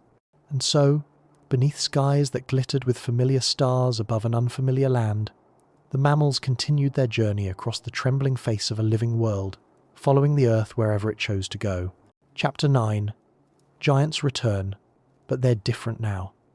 For tens of millions of years after the fall of the dinosaurs, Earth belonged to the small and the quick. The forests were filled with creatures that scurried, darted, and climbed, their lives measured in heartbeats and seasons. But slowly, as the world steadied itself, as climate softened and food became abundant again, something in the rhythm of evolution began to change. The planet, once dominated by giants, had grown quiet, and perhaps in that quiet it began to miss them. Nature, ever fond of repeating its grand designs, began once more to dream in size, but these new giants were not the same as the thunderous reptiles that had once ruled the world. The mammals that rose to fill the empty spaces of the Cenozoic did not roar with scales or wings. They grew from warmth, from care, from intelligence. Their bodies were built not for terror, but for endurance, balance, and quiet strength. They would walk the land in herds and swim the seas in pods. They would feel, protect, nurture. The age of brute force had ended. The age of living systems had begun. It started slowly. Some of the plant-eating mammals found abundance in the new grasslands that stretched across the continents. To eat enough of it, they had to grow large, not in a single leap, but across generations. Bones thickened, limbs lengthened, lungs and hearts expanded to feed enormous bodies. The earth, now green and generous, could sustain them. And so, where once there had been lizards the size of buses, now there were mammals, vast, gentle, deliberate, the first great herbivores of the new age. In the forests of what is now Asia, creatures like the Indracotherium, massive, hornless relatives of the rhinoceros, rose to impossible heights. They could reach the tops of trees to feed, moving slowly, their weight pressing deep into the soil with each step. Their world was one of endless abundance, and so they lived without hurry, grazing from dawn to dusk beneath the shifting light. On the plains, early elephants appeared, their tusks short, their ears small, but their hearts vast. They moved in family groups, caring for one another, mourning their dead, communicating through low rumbles that rolled across the ground. In the oceans, the transformation was even more extraordinary. Long ago, small wolf-like mammals had ventured into the shallows to hunt fish. Now, their descendants had become something else entirely. Their bodies had stretched and streamlined, their limbs turned into flippers, their tails into powerful engines. They were the first whales, air-breathing mammals who had returned to the sea, trading land for the weightless expanse of water. Some, like the ancestors of baleen whales, grew immense, filtering plankton and krill from the water in mouthfuls the size of rooms. Others became hunters, swift and precise, the first dolphins and orcas. It's almost poetic, the earth, once filled with reptiles that ruled the oceans, now home to mammals who ruled through cooperation, intelligence, and grace. The great reptiles of the Mesozoic had been creatures of instinct and dominance. The giants of the Cenozoic were creatures of connection. They spoke to one another through sound and gesture. They raised their young together. They remembered, and in their memory perhaps, lay the faint awareness that they were part of something larger, that their lives were not lived alone, but in chorus with others. On land, the return of the giants changed everything. The soil beneath their feet was turned and aerated by their movement. Their droppings fertilized the grasslands, feeding insects and plants. The trees they felled opened spaces for light, for new growth. The giants were not just inhabitants of the earth, they were its gardeners. They sculpted ecosystems with every step, keeping the balance between forest and field, predator and prey. The dinosaurs had dominated the planet by force. These new giants nurtured it through presence. Yet size, for all its majesty, came at a cost. The larger the animal, the more it needed food, space, water, time. And the earth, for all its generosity, was always changing. Ice ages came and went, seas advanced and retreated. The same tectonic motion that had shaped continents continued to shift climates. To survive, even the giants had to adapt, and in doing so, they revealed that intelligence, not sheer mass, was the truest strength of all. In Africa, herds of large mammals became the keepers of the savannas. Elephants, giraffes, antelopes each evolved to thrive under the blazing sun and vast open skies. In North America, herds of horses, camels, and mammoths roamed from horizon to horizon, moving with the seasons. In South America, isolated from the rest of the world, giant sloths and armadillo-like creatures called glyptodonts evolved, covered in armor and moving with a slowness that seemed almost ancient. Australia too grew its own giants: marsupial lions, massive kangaroos, and diprotodons, wombats the size of cars, grazing under eucalyptus trees. And still, the oceans grew their own wonders. Whales reached lengths greater than any creature that had ever lived. Some species sang across entire oceans, their calls echoing in deep blue corridors of water. Dolphins learned to communicate through clicks and whistles, to hunt in teams, to play. The sea, once silent and cold, had become a realm of living music. There was beauty in this new era of enormity, a calm, deliberate grandeur. The world was vast again, not through terror, but through presence. To see an elephant move across the plains was to feel the rhythm of the earth itself, slow, patient, grounded. To watch a whale breach from the sea was to glimpse the pulse of creation made visible. These creatures reminded the planet of its own scale, of its ability to nurture beings that seemed to carry entire worlds within them. But no era lasts forever. The earth, as always, was moving still. The same cycles that had allowed the rise of the giants would, in time, test them again. The planet cooled, ice crept across the poles, forests gave way to grass. The great beasts, so well adapted to abundance, now faced the challenge of scarcity. Some would shrink, others would vanish. The age of mammals had reached its height, but its balance was always fragile. And yet, something remarkable had happened in this time of growth. Intelligence had not only survived in the small and clever, it had found a home in the great and powerful. The elephants remembered, the whales spoke, the apes began to learn. The earth had created giants again, but this time giants with memory, emotion, and depth. They were not only a display of nature's strength, but of its compassion. It's easy to think of evolution as a march toward dominance, as if life is always seeking the biggest or the best. But perhaps it's more of a dance, a balance between form and spirit, between size and sensitivity. The return of the giants wasn't just about reclaiming space, it was about restoring harmony. The mammals had grown not only in stature, but in understanding. Their presence was quieter, but more profound. As the sun set on those ancient plains and oceans, the silhouettes of these new giants stood against the fading light. Elephants walking slowly through golden dust, whales gliding beneath waves painted with fire. They were reminders that life, in its infinite patience, always finds a way to fill the silence, to grow again into greatness, and to do so differently each time. And when their time would eventually pass, as all times do, they would leave behind more than fossils. They would leave behind the memory of balance, the story of what it means to live in harmony with the world rather than above it. The giants had returned not as rulers, but as guardians. And in their shadows, smaller, curious beings were already watching, learning, wondering what it might mean to be more than just alive. Chapter 10. Mammals Take the Seas and Skies. There is something endlessly poetic about life's desire to return to the places it once left behind. The ancestors of all land animals had crawled out of the oceans hundreds of millions of years before, gasping for air, adapting to a world of gravity and dryness. But in the long, slow unfolding of the age of mammals, evolution began to curve back on itself. Some creatures, shaped by warmth and curiosity, turned again toward the deep. Others, restless and light, lifted their empire, faces to the wind and took to the sky. It was as though the earth itself was remembering, as though every movement of life was a kind of homecoming. The oceans had been quiet for a long time. After the extinction that ended the reign of the great marine reptiles, the seas were left without giants. For a while, fish and smaller reptiles ruled those waters. But slowly, over millions of years, something remarkable began to stir along the coasts. the creatures of fur and breath that slipped from the shore into the waves, first to hunt, then to live. The mammals, who would one day become whales, dolphins, and seals, began their long transformation here, in the shallow bays and sunlit estuaries of a reborn Earth. Imagine one of these early pioneers, an animal not quite of the land and not yet of the sea.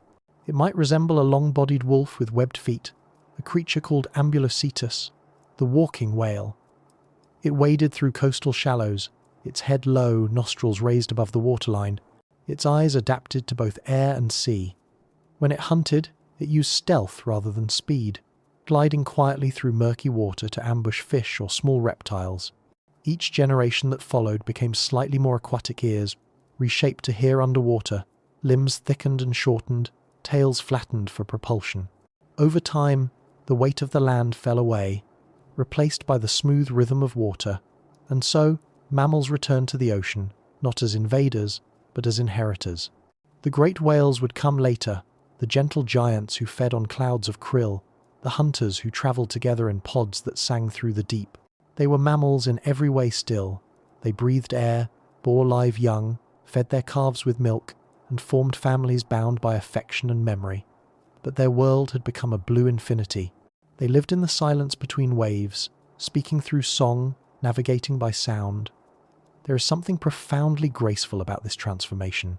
Warm-blooded creatures carrying their warmth into the coldest depths, soft hearts beating beneath tons of muscle, minds capable of play and communication existing in the vast emptiness of the sea. Evolution had not just adapted them, it had expanded them, teaching them that survival could mean rediscovering an ancient element and mastering it anew. The oceans, once ruled by reptiles, now belonged to the most intelligent creatures the water had ever known. While some mammals returned to the sea, others looked upward. The air, too, offered freedom, the ability to travel beyond the limits of the forest, to escape predators, to explore the vastness of the world. Insects had long owned the sky, and birds, the last heirs of the dinosaurs, filled it with flight. But the mammals found their own way there, not through feathers, but through invention. They learned to glide first, leaping between trees with stretched membranes of skin. From these daring leaps came the earliest true flyers, bats. The first bats appeared over 50 million years ago, their wings thin as silk, stretched between elongated fingers. They were small, delicate, and utterly unlike any mammal that had come before. To fly meant to let go, to surrender control to the air, to trust the invisible currents that carried them. But evolution had given them tools no other creature possessed. They could see with sound, using echoes to map their world in complete darkness. In the quiet of the night, when the forests were still, their wings beat silently, and their calls, inaudible to human ears, filled the air like invisible music. The night became their kingdom. While the diurnal creatures rested, the bats hunted. They fed on insects, on fruit, on nectar, on the bounty that darkness offered. Their flight was not the soaring of eagles or the glide of swans. It was flickering, erratic, precise. They could turn on a whisper, hover in place, fold their wings close to dive between leaves. Their mastery of flight was intimate, born of patience and subtlety, and in that mastery mammals had conquered yet another realm. It's fascinating to think that while some mammals grew vast and slow, others became tiny and weightless, each finding a way to balance the equation of life in their own form. The whales and the bats, though separated by entire worlds, shared something essential. Both had found freedom in movement, one through water, the other through air, and both relied on sound, on communication, to make sense of the vastness around them. Their lives were lived through echoes, through listening. In a way, both were learning to perceive the unseen, to navigate by trust. The world they inhabited was one of astonishing diversity. On land, mammals ruled forests and plains. In the oceans, they swam through endless blue. In the skies, they fluttered beneath the moon. Never before had life been so adaptable, so inventive. The earth was full again, each layer of its surface teeming with intelligence. It was as if life, freed from its ancient constraints, had decided to explore every possible form of being. In the oceans, the songs of whales became part of the planet's new voice. Low, haunting tones travelled for hundreds of miles beneath the waves. Scientists today can still record them, deep, resonant calls that seem both mournful and joyful. In those songs, some hear communication, others a kind of emotion. Perhaps, in their own way, whales remember the history of life itself, the long migration from water to land, and now, back again. Their songs are elegies to that cycle, to the endless exchange between sea and sky, weight and flight. And in the night, above the forests, the bats carried out their own quiet symphony. They navigated by the bounce of sound, their tiny calls painting invisible maps across the dark.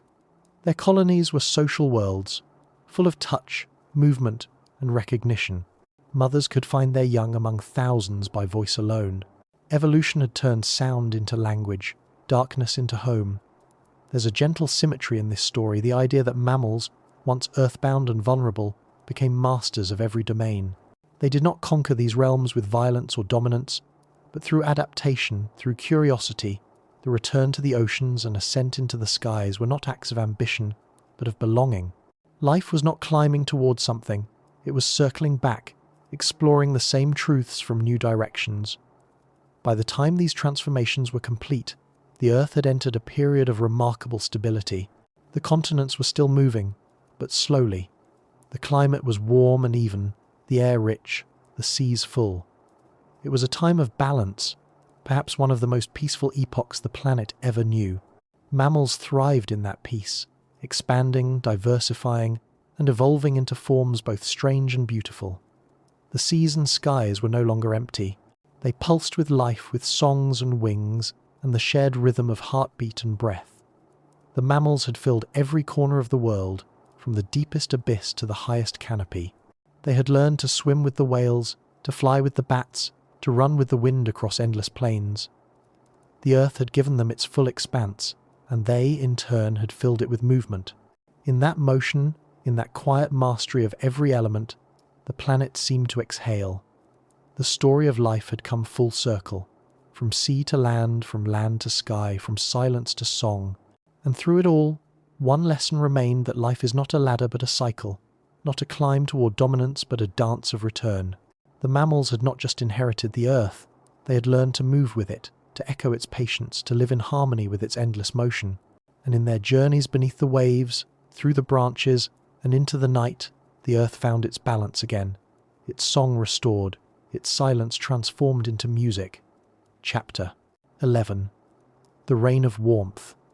The story of mammals is, in many ways, the story of warmth, not only the warmth of blood, but of care, connection, and continuity.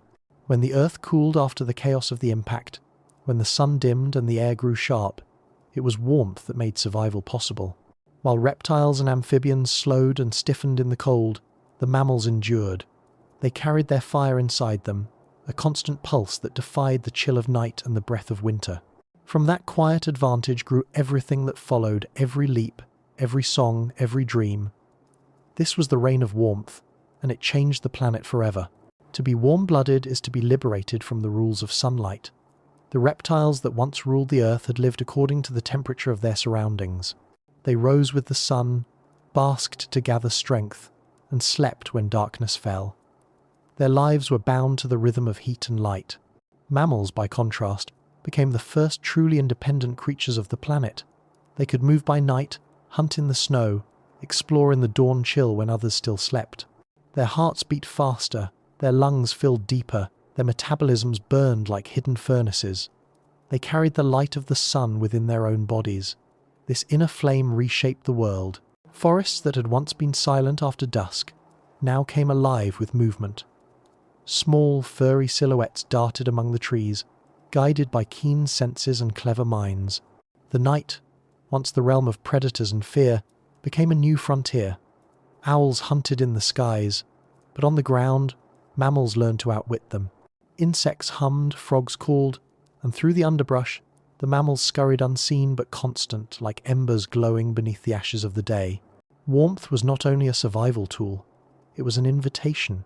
It allowed mammals to spread farther than any creatures before them. From the steaming jungles of the equator to the frozen tundras near the Rabasta poles, they carved out homes in every environment. Some evolved thick coats of fur to trap heat, while others shed it to survive in the desert's glare. Whales carried their warmth into the depths of the oceans, where the water could chill to near freezing. Bats carried it into the cold night sky, their tiny bodies glowing with life against the darkness. Every climate became accessible, every season survivable. With warmth came energy, a relentless need to feed the furnace. Mammals ate more than the reptiles ever had, but they used that energy to move, to think, to build. They became restless explorers, driven by hunger and curiosity alike. This ceaseless motion wove them into the very fabric of ecosystems. They were pollinators, seed spreaders, hunters, and caretakers. Wherever they went, the landscape changed with them. Warmth gave them life, but it also gave them purpose. The most extraordinary thing about this age was not simply that mammals lived everywhere, but that they lived together. Warmth fostered connection. It allowed mothers to nurse their young, to keep them close until they were strong enough to survive.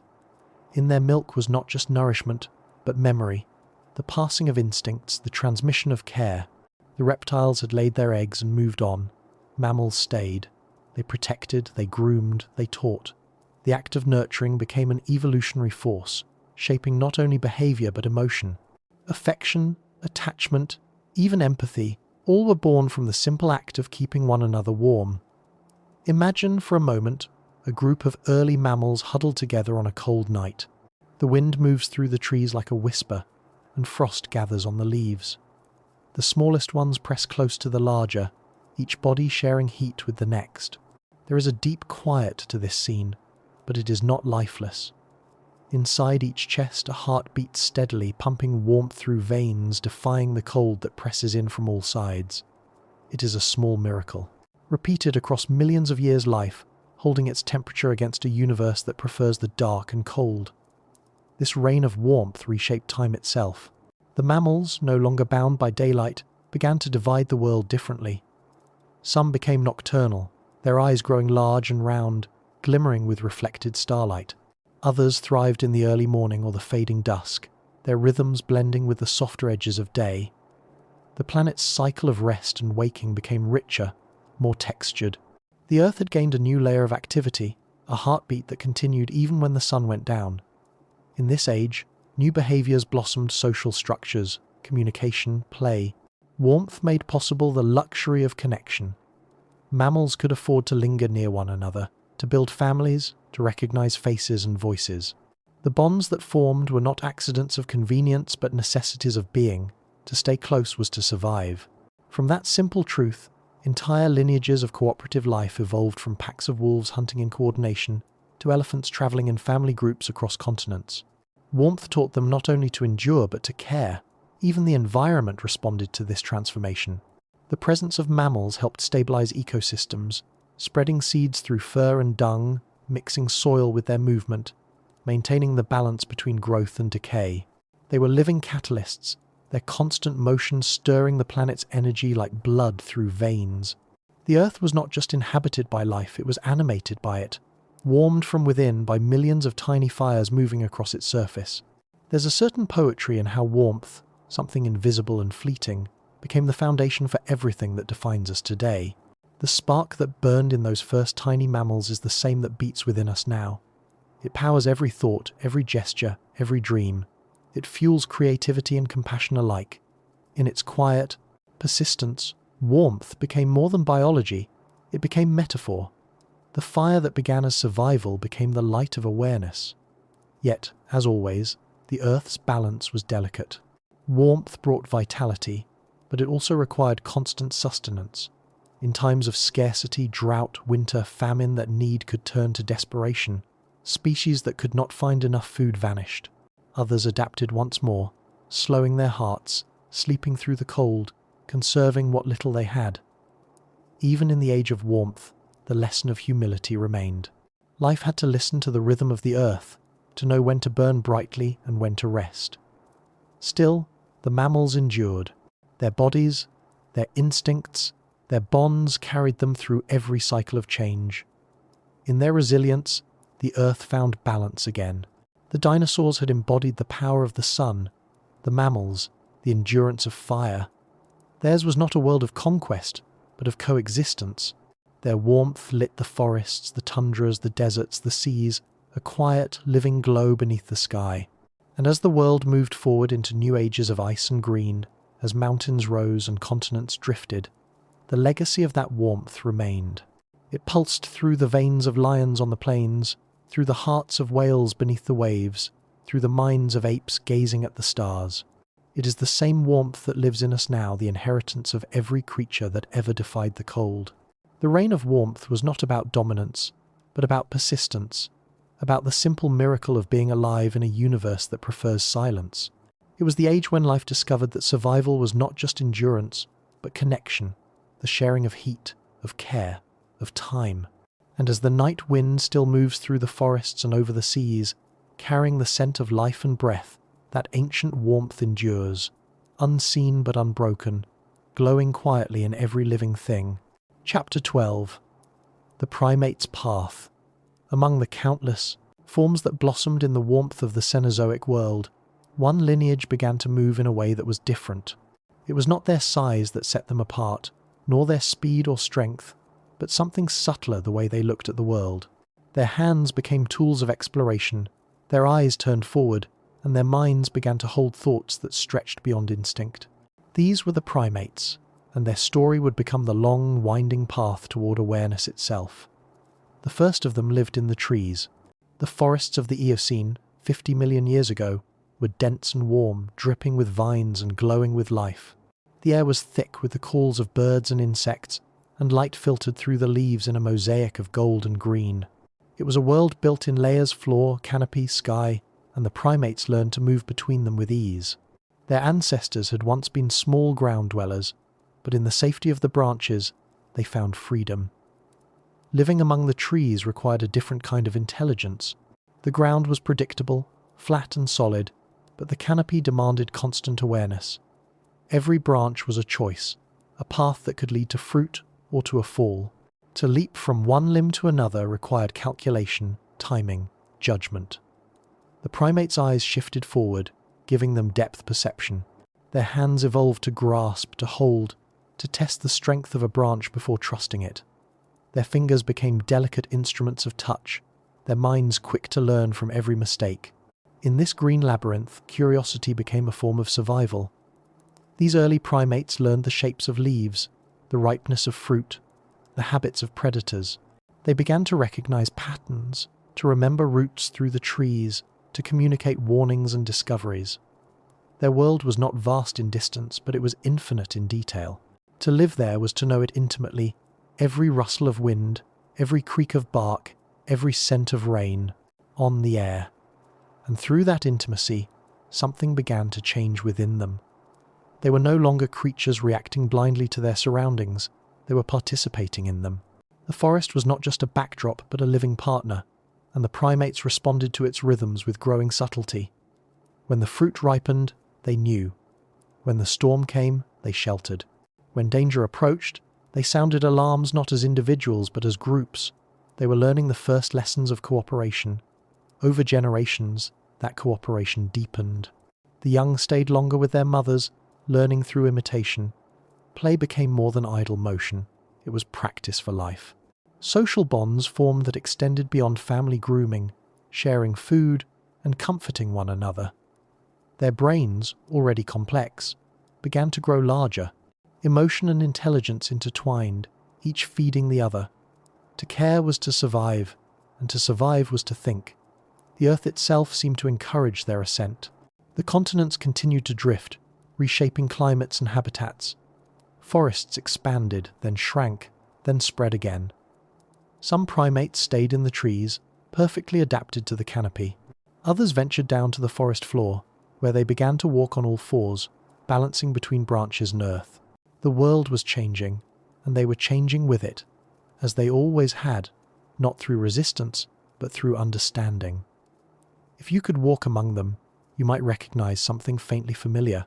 The way they pause to examine a fruit, the way a mother holds her infant close, the way two young ones play, laughing in short, breathy chirps. All of it feels like echoes of ourselves. You would see in their faces flashes of curiosity, recognition, even thought. Their eyes would meet yours, and for a moment, you might sense that the distance between their world and ours is not so great after all.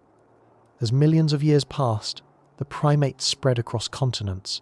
In Africa, Asia, and the Americas, they took on different forms. Lemurs with their wide eyes, monkeys with prehensile tails, apes with powerful arms. Each was an experiment, an answer to a different version of the same question. What does it mean to move through the world with awareness? Some became acrobats of the forest, their bodies flowing through branches like wind. Others became thinkers of the ground, gazing outward toward the horizon. The apes, in particular, began to change in remarkable ways. Their shoulders broadened, their fingers strengthened, their social lives grew intricate. They learned to use simple tool sticks to reach insects, stones to crack nuts. These were small gestures at first, almost accidental, but each one carried within it the seed of a new kind of thinking. A tool is more than an object. It is a plan made visible, an idea made real. In that moment, the primates crossed an invisible threshold, the beginning of invention. And yet, even as they became more intelligent, they remained deeply social. The ties between individuals grew stronger, the hierarchies more complex.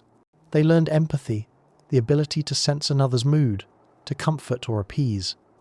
They learned deception too, the dark twin of empathy. Their minds were no longer simple mirrors of the world. They had begun to imagine, to predict, to plan. Thought had become a landscape as intricate as the forests they lived in. It is tempting to see in them the outlines of what we would one day become, but it's important to remember that they were complete in their own right. Their intelligence was not a stepping stone, but a form of perfection suited to their world. They did not dream of building cities or painting caves. They dreamed of fruit, of shelter, of each other. Their genius was in living in balance, aware but unburdened, social but free. Still, evolution was never finished.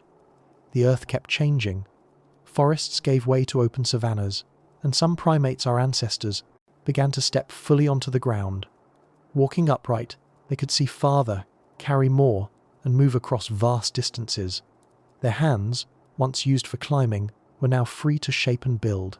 Their minds, already rich with memory and curiosity, began to imagine not just the present, but the future. From those first careful steps on two legs, an entirely new chapter of life began to form, though it was still millions of years away from what we call human. The primate's path is the path of reflection, the slow dawning of awareness, the expansion of the mind through contact, curiosity, and care. They were the first creatures to look not just at the world but into it, to wonder what it meant. In their eyes, the forest saw itself reflected. In their laughter, the earth heard its own joy returned. Even now, their story continues, in the jungles of Africa, in the mountains of Asia, in the rainforests of South America. The primates remain the mirror of our beginnings, living reminders that intelligence was never just about conquest or control. It was about connection. It was about seeing, remembering, understanding, and belonging. The primate's path was not a straight road leading to us. It was a winding, branching journey through time filled with countless forms and possibilities. And though most of those forms are now gone, their legacy endures in the warmth of our hands, in the curiosity behind our eyes, in the shared laughter that fills our lives. It is the same path we still walk, not just through the forests of the earth, but through the forests of our minds.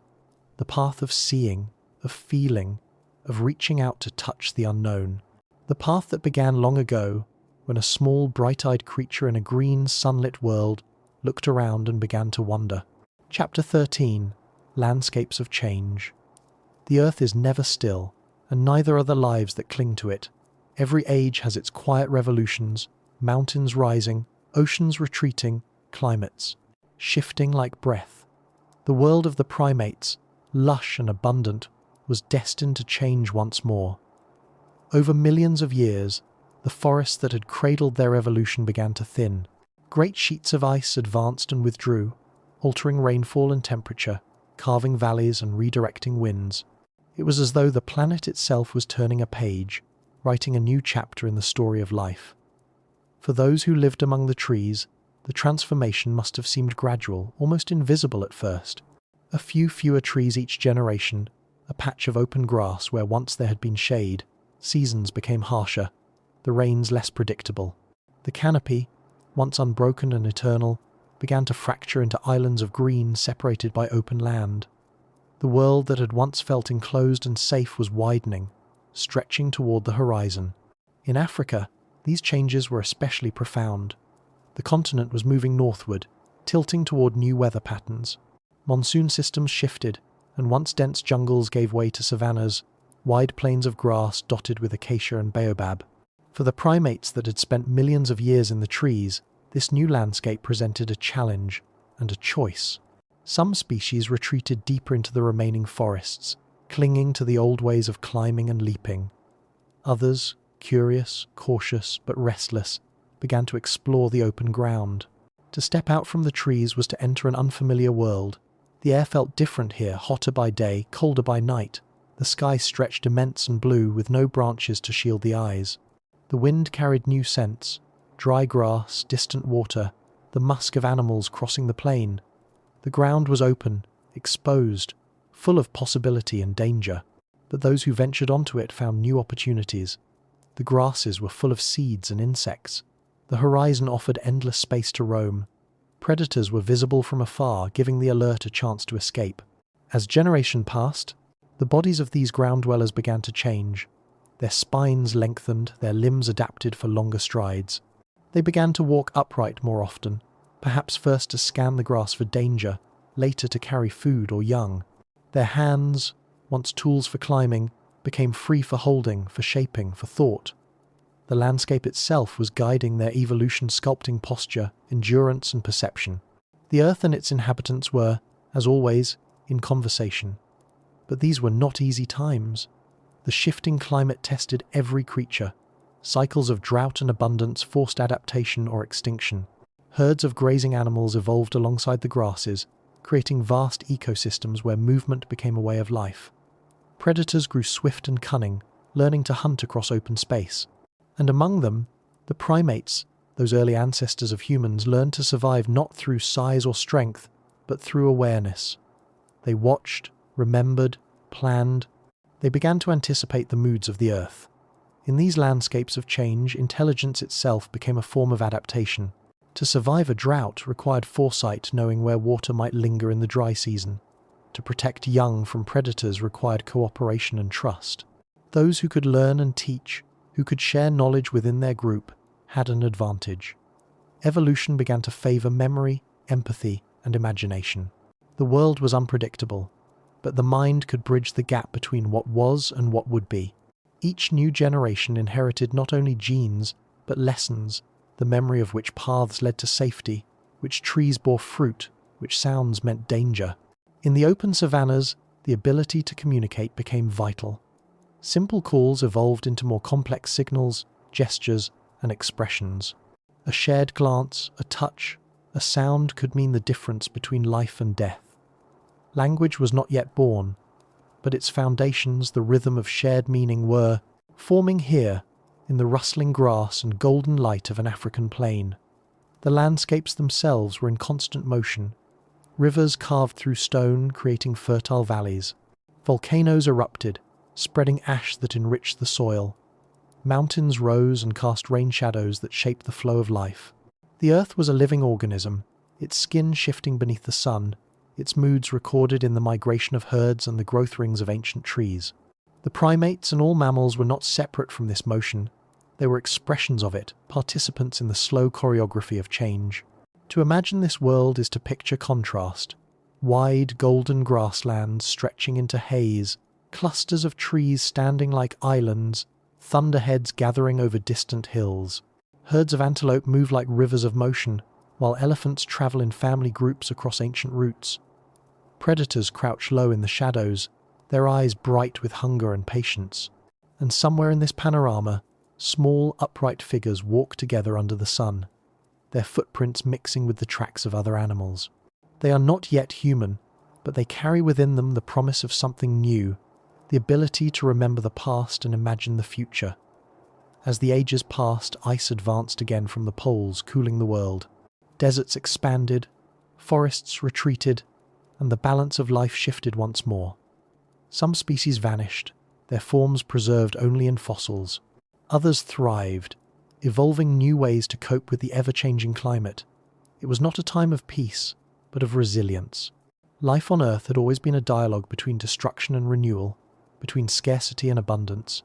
The mammals had learned that lesson long ago, and the primates embodied it now, the creatures of adaptation, neither fixed nor fragile, moving with the rhythm of the world itself. In a sense, the Earth was teaching them perspective. To walk upright is not only to see farther across the land, but to see differently. From this new vantage, the horizon became part of their awareness, a place both near and unreachable, a symbol of what lay beyond. The mind followed the gaze, curiosity stretched outward, the seeds of wonder, of storytelling, of meaning, were being planted. The landscapes of change were not only geological or climatic, they were psychological. As the Earth shifted, so did the interior worlds of its creatures. Awareness deepened, connection strengthened. Life was beginning to look back at itself and recognize its own patterns. Perhaps, in some small, primitive way, those early primates sensed that they were part of something vast, that their movements across the land were echoes of the planet's own movements, their evolution a mirror of its endless transformation. When we look back at that time through the lens of fossils and imagination, we are really looking at the foundation of our own minds. Minds shaped by instability, by impermanence, by the need to adapt. We are children of change, born from a world that has never stopped moving. Every mountain, every sea, every grain of dust beneath our feet has been part of that long conversation between Earth and life. The landscapes that shaped the primates shaped us too. They taught our ancestors to walk, to think, to wonder, and perhaps, even now, the memory of that ancient openness still lingers within us. The call of wide horizons, the instinct to explore, the comfort we find in motion. We are, after all, creatures of a restless planet, made in its image, wandering minds born from wandering ground. The landscapes of change never stopped forming. They continue today, reshaping coastlines, melting glaciers, and tilting climates. The same forces that sculpted the past still work beneath us, unseen but constant. The world is never fixed, and neither are we. To live, as the primates once learned, is to move with it, to adapt, to learn, to begin again. Chapter 14. Lessons in Resilience. The story of life on Earth is a story of survival, but not survival through strength alone. Again and again, across billions of years, the planet has tested its creations with fire, ice, and silence. The great and the powerful have vanished, while the quiet and the adaptable have endured. Resilience, that subtle, persistent ability to bend without breaking, has always been the Earth's most enduring lesson. And in the age of mammals, that lesson became a living force, woven into every breath, every step, every heartbeat that pulsed through the evolving world. Resilience does not announce itself. It works quietly, in the spaces between disaster and renewal. When the asteroid struck and darkness fell over the Earth, resilience was the spark that flickered beneath the ashes in the small creatures hiding in burrows, in the seeds waiting patiently for the return of light, in the first drops of rain that began to wash the dust away. Every era since has carried the memory of that endurance, a deep wisdom written not in words but in the code of life itself. By the time mammals had spread across the continents, resilience had become their defining trait. They had learned to live in every imaginable environment, in forests and deserts, in the sea and the sky, beneath the ice and above the clouds. Each adaptation was a story of persistence. The whales that once walked on land had reshaped themselves for the ocean. The bats that once crawled on branches had turned the night sky into their home. The primates, descended from the shadows of trees, had learned to walk upright beneath the blazing sun. The world was constantly shifting, and life shifted with it, never defeated, always transforming. But resilience was more than mere adaptation. It was a way of being, a rhythm that echoed through the planet itself. The Earth, too, was resilient. Mountains eroded and rose again. Forests burned and regrew.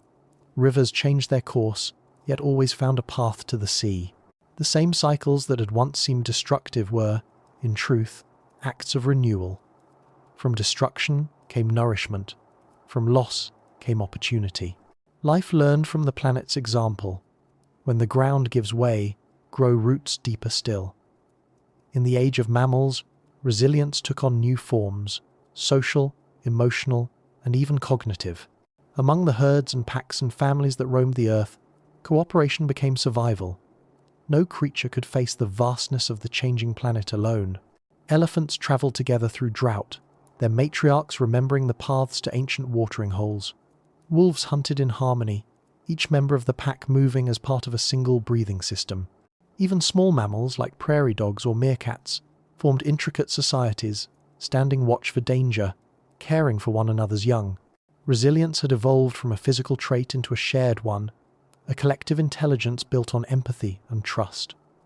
In this way, the Earth's challenges began to sculpt not just bodies, but minds. To survive, uncertainty required learning, memory, and foresight. Mammals became masters of the long view, able to remember past seasons, to anticipate future scarcity, to teach the young what the old had seen. The brain became an organ of resilience, a map of the world's patterns. It held not only knowledge but emotion, binding creatures together through loyalty, affection, and grief. The mammals were not just enduring the world, they were beginning to feel its weight and to respond to it with care. If you could walk among them, you would see resilience expressed in every shape and scale. In the far north, thick-furred animals huddled against the endless cold, conserving heat in tightly knit groups. In the deserts, sleek creatures rested through the day and moved by night, drinking moisture from the air itself. Along coastlines, seals and otters thrived between two worlds, at home in both water and land. And in the forests, primates, still swung from trees that had grown, fallen, and grown again, the living descendants of millions of cycles of collapse and renewal. There is a kind of grace in this persistence. The mammals did not fight the Earth's changes, they flowed with them. When forests retreated, they followed the grass. When the climate cooled, they found warmth in fur and fire. When predators evolved sharper teeth and faster claws, prey evolved new senses, new speed, new strategies. Every pressure gave rise to creativity. Every obstacle became a teacher. Resilience, in this sense, was not passive endurance, but an active conversation with the world, an endless exchange between what is and what can be. Even extinction, when it came, was not the end of the lesson. Throughout the Cenozoic, species rose and fell with the tides of time. Some disappeared quietly, leaving traces in rock and memory. Others gave rise to entirely new forms, carrying fragments of the old into the unknown future. The planet was not cruel in this. It was patient. It allowed what could not adapt to fade, and what could to flourish. It is easy from our vantage to see extinction as failure, but in truth it is transformation, the Earth clearing space for something new to emerge. And perhaps that is the deepest truth of resilience, that it is not about holding on forever, but about allowing change, about becoming something else without losing the essence of what was. The mammals that inherited the world from the dinosaurs did not cling to the past, they built upon it. Their bones carried echoes of reptilian forms, their instincts the memory of the ancient Earth. Yet they moved forward, shaping new possibilities from the remnants of old worlds. That quiet courage to change without forgetting became the heart of their strength. Over time, resilience began to take on a kind of intelligence that reached beyond instinct. It became reflection, the ability to not only adapt, but to understand adaptation itself. The primates, in particular, embodied this shift. They learned from failure, anticipated weather, and even mourned their dead. Within their awareness was the beginning of something more profound, the recognition that life was fragile and that its continuation required care. This awareness, tender and incomplete, was the first glimmer of compassion as an evolutionary force. The Earth, for its part, seemed to mirror this tenderness. Though it shifted and burned and froze, it also healed. Grass grew through cracks in lava, coral rebuilt on shattered reefs. Ice melted into rivers that carved paths for forests to grow again. The planet's resilience was mirrored in the smallest heartbeat, in the sprouting of a seed, in the cry of a newborn creature. Life and Earth were never separate. They were reflections of each other, learning the same lesson over and over. To yield is not to surrender, to bend is not to break. When we look back at that world now, we can see ourselves in it not just in form, but in spirit. We are the descendants of those who endured, who adapted, who kept moving forward through every change. The resilience that shaped them still lives within us, in our capacity for renewal, for creativity, for empathy. Every time we rebuild after loss, Every time we choose connection over despair, we are echoing that ancient rhythm of survival. The mammals did not simply inherit a planet, they inherited a philosophy. To live is to change, to endure is to remember that no winter lasts forever. The Earth's cycles of destruction and rebirth are not tragedies, but reminders that life is a process, not a product, an ongoing conversation between fragility and strength. And so the lesson continues. The rivers still carve, the forests still regrow, the oceans still sing with the voices of whales. The mammals and we among them carry forward the same quiet promise that began in the ashes of the dinosaurs' fall, that no matter how often the Earth shifts beneath us, life will find a way to bloom again. Chapter 15. The Dawn of Mind. In the long story of Earth, the rise of the mind was not an explosion but a sunrise.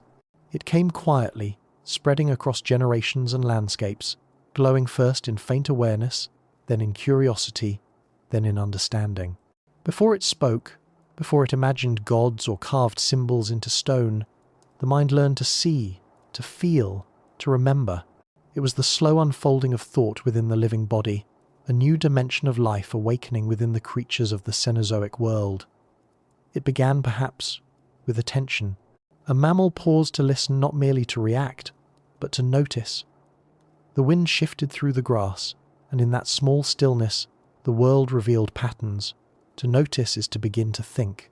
From that spark came the foundation of consciousness, the ability to stand slightly apart from the flow of life, to perceive it rather than simply move through it. For the primates especially, this subtle pause, the moment of awareness, became the first step toward what would one day become imagination. The forests were alive with sound and movement, and in this complexity the early mind found its shape. Survival demanded perception, knowing when fruit was ripe, where predators hid, how others in the group behaved. But perception alone was not enough. The primates began to remember what they saw. They carried the past within them, turning experience into knowledge. To remember is to lengthen time, to live not just in the moment, but across moments, to recognize that what happened once might happen again. In that simple realization, memory became prophecy.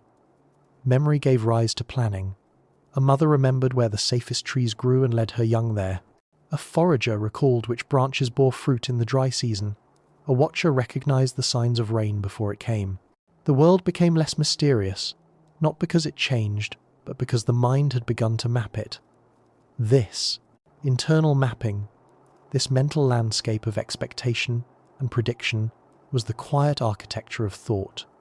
The brain had become not only an organ of survival, but an instrument of meaning. As these early minds grew, they began to turn inward. Emotions deepened. The bond between mother and child was no longer just instinct. It became affection, a longing that persisted even when the other was out of sight. When one creature died, others lingered near, restless, perhaps confused, perhaps grieving. Awareness of absence, the knowledge that something once present is gone, is one of the first signs of depth. Through that awareness, empathy began to take form. The mammals that carried this new kind of mind lived in small, tight groups. Their survival depended not only on sharp senses, but on connection. They had to read one another to know when to flee, when to follow, when to comfort, when to lead. Their faces grew more expressive, their sounds more varied. A twitch of the eye, a shift of posture, a call across the canopy, all of these carried meaning. The mind was learning language, not through words, but through emotion.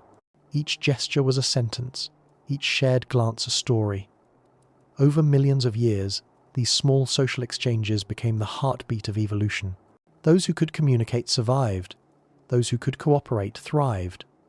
The brain expanded to accommodate these new dimensions of thought.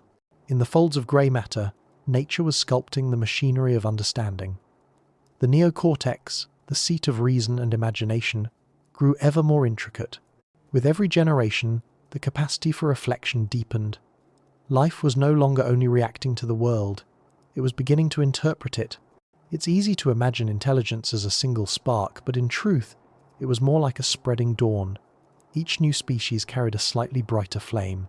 Dolphins, emerging in the oceans, developed complex societies and forms of communication that stretched beyond survival. Elephants remembered not just water sources, but generations of kin. Primates, high in the trees, began to solve problems for pleasure as much as need. The planet was alive with thought, not as something separate from nature, but as an extension of it. And yet, this new awareness brought with it something fragile, the realization of vulnerability. To know oneself is to know fear in a deeper way.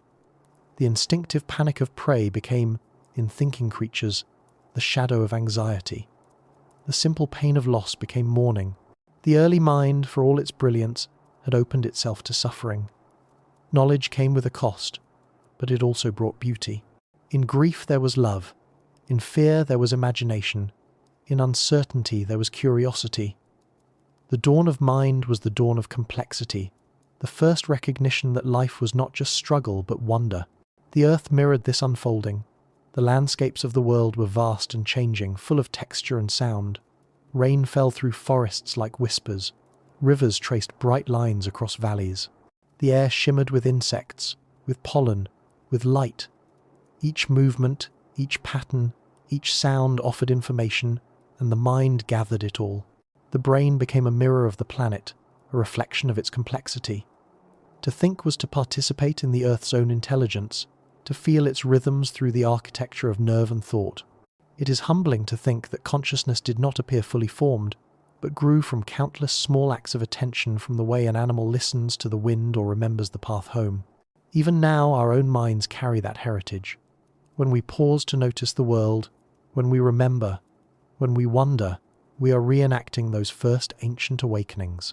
The mammals of the Cenozoic did not know they were thinking, but they were laying the groundwork for every thought that would follow for language, art, science, and dream. In time, the mind began to dream not only of the world as it was, but of what it could be. Early primates began to use objects in creative ways, turning sticks into tools, stones into instruments. These acts were small, almost accidental, yet they marked the beginning of imagination, the ability to see potential beyond the present moment. A tool, after all, is not just a thing. It is an idea made tangible. The world was no longer just a place to live. It had become a canvas for invention. As the mental horizons of these creatures expanded, so did their sense of time. They began to anticipate not only tomorrow but seasons, migrations, generations. The future became real, a place that could be shaped by choice.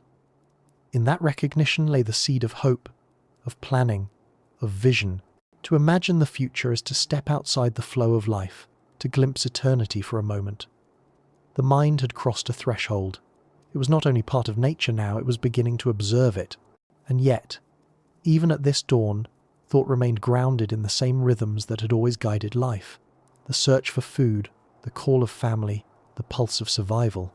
The mind was growing, but it still belonged to the earth. Its curiosity did not make it separate from the world, only more attuned to it. The animals that carried this new intelligence were still part of the fabric of forests and rivers, still bound to the planet that had shaped them. The dawn of mind was not the end of nature's story, but its deepening.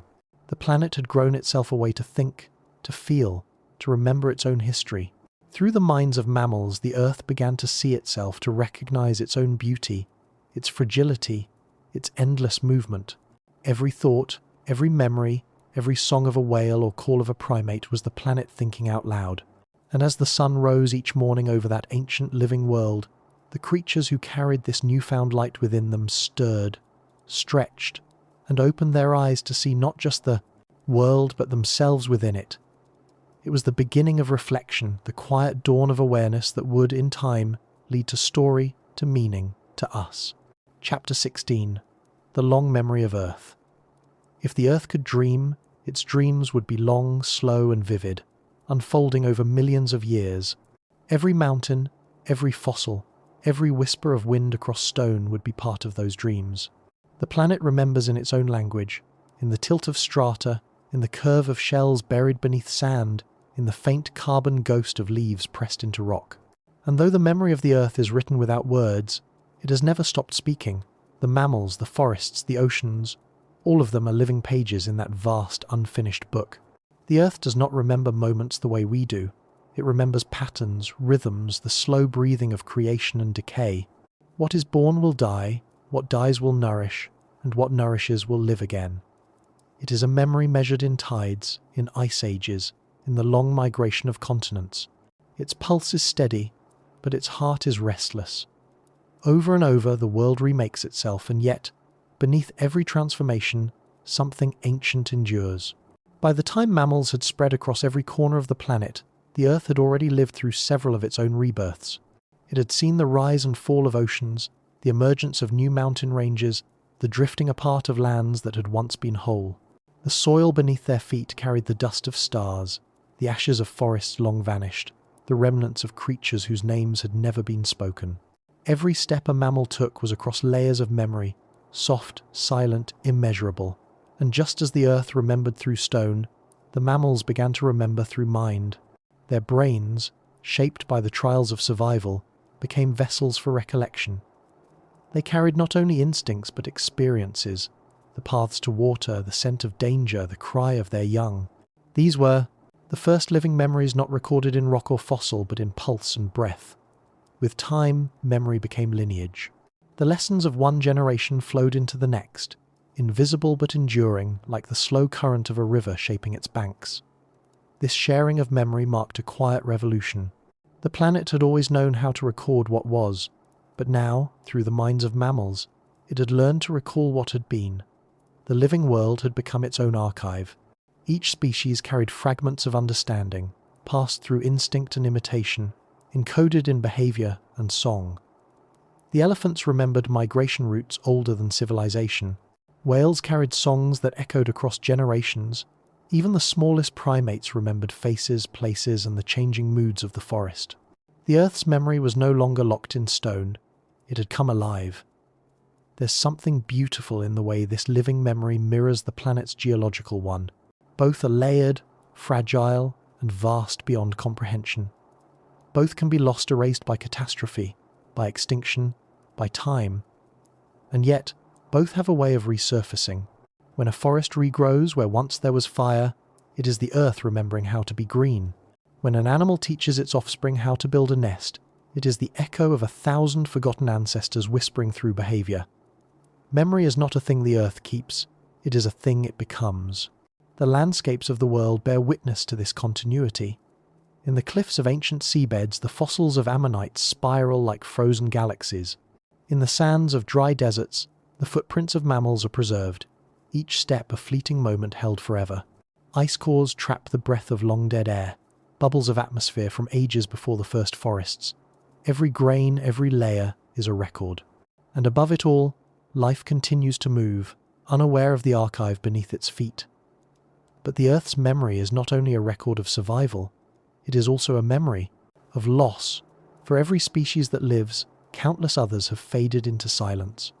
Whole lineages have vanished, leaving behind only faint impressions, a tooth here, a feather there, a pattern of bone. The mammals that walk the planet today do so on the bones of those who came before, inheriting not just the world they built, but the emptiness they left behind. This too is part of the Earth's remembering, a tenderness woven through extinction, a reminder that nothing truly disappears, only transforms. As intelligence deepened in the primates and other mammals, so too did their awareness of time. They began to recognize patterns in the seasons, to sense the cyclical nature of birth and death. Some, like the elephants, seemed to feel memory itself as a kind of ache returning to the places where their dead had fallen, touching the bones as if to acknowledge them. Others remembered the routes of migration, not through maps or markers, but through something older, an instinct carved deep into the soul of their species. These were the first echoes of history, not written but lived. In the slow unfolding of this awareness, the planet gained something new: reflection. Through the minds of its creatures, the Earth began to see its own memory, to perceive itself across time. The mammals were not separate from this remembering, they were its expression. Every act of care, every learned behavior, every adaptation was the planet recalling its own resilience. When a mother taught her young to find food, when a pack worked together to hunt, when a whale sang a song that would outlive her, these were acts of remembrance on a cosmic scale. If we were to translate the Earth's memory into sound, it would not be a single note but a symphony. The slow groan of tectonic plates, the hiss of rain on stone, the heartbeat of mammals beneath the stars. It would be the hum of continuity, the music of persistence. and beneath it all perhaps a refrain that has never changed: endure, adapt, remember. As epochs turned and ice returned to the poles, as new forests rose from the ashes of the old, the memory of the earth grew deeper still. Some mammals evolved into forms unrecognizable to their ancestors. Others vanished, their bones mingling with those of their predecessors. Yet through it all, the story remained not linear, but cyclical, like the rings of a tree marking the passage of years. To walk across the earth today is to walk across this immense library. Every rock is a page, every fossil a word, every species alive is a living sentence in the planet's autobiography. The earth remembers us, even when we forget it. The air we breathe has been breathed before. The carbon in our bodies was forged in ancient stars and recycled through countless lives. We are, in a very literal sense, made of memory of Earth's long patience, its unbroken rhythm of decay and renewal, and perhaps that is why we remember it all. Perhaps our capacity for thought and story is the Earth's way of continuing its recollection in a new form. Through us, the planet can now tell its own history, can speak, can wonder, can imagine what comes next. Our minds, though we call them our own, are the latest expressions of the Earth's ancient dreaming. We are not separate from its memory.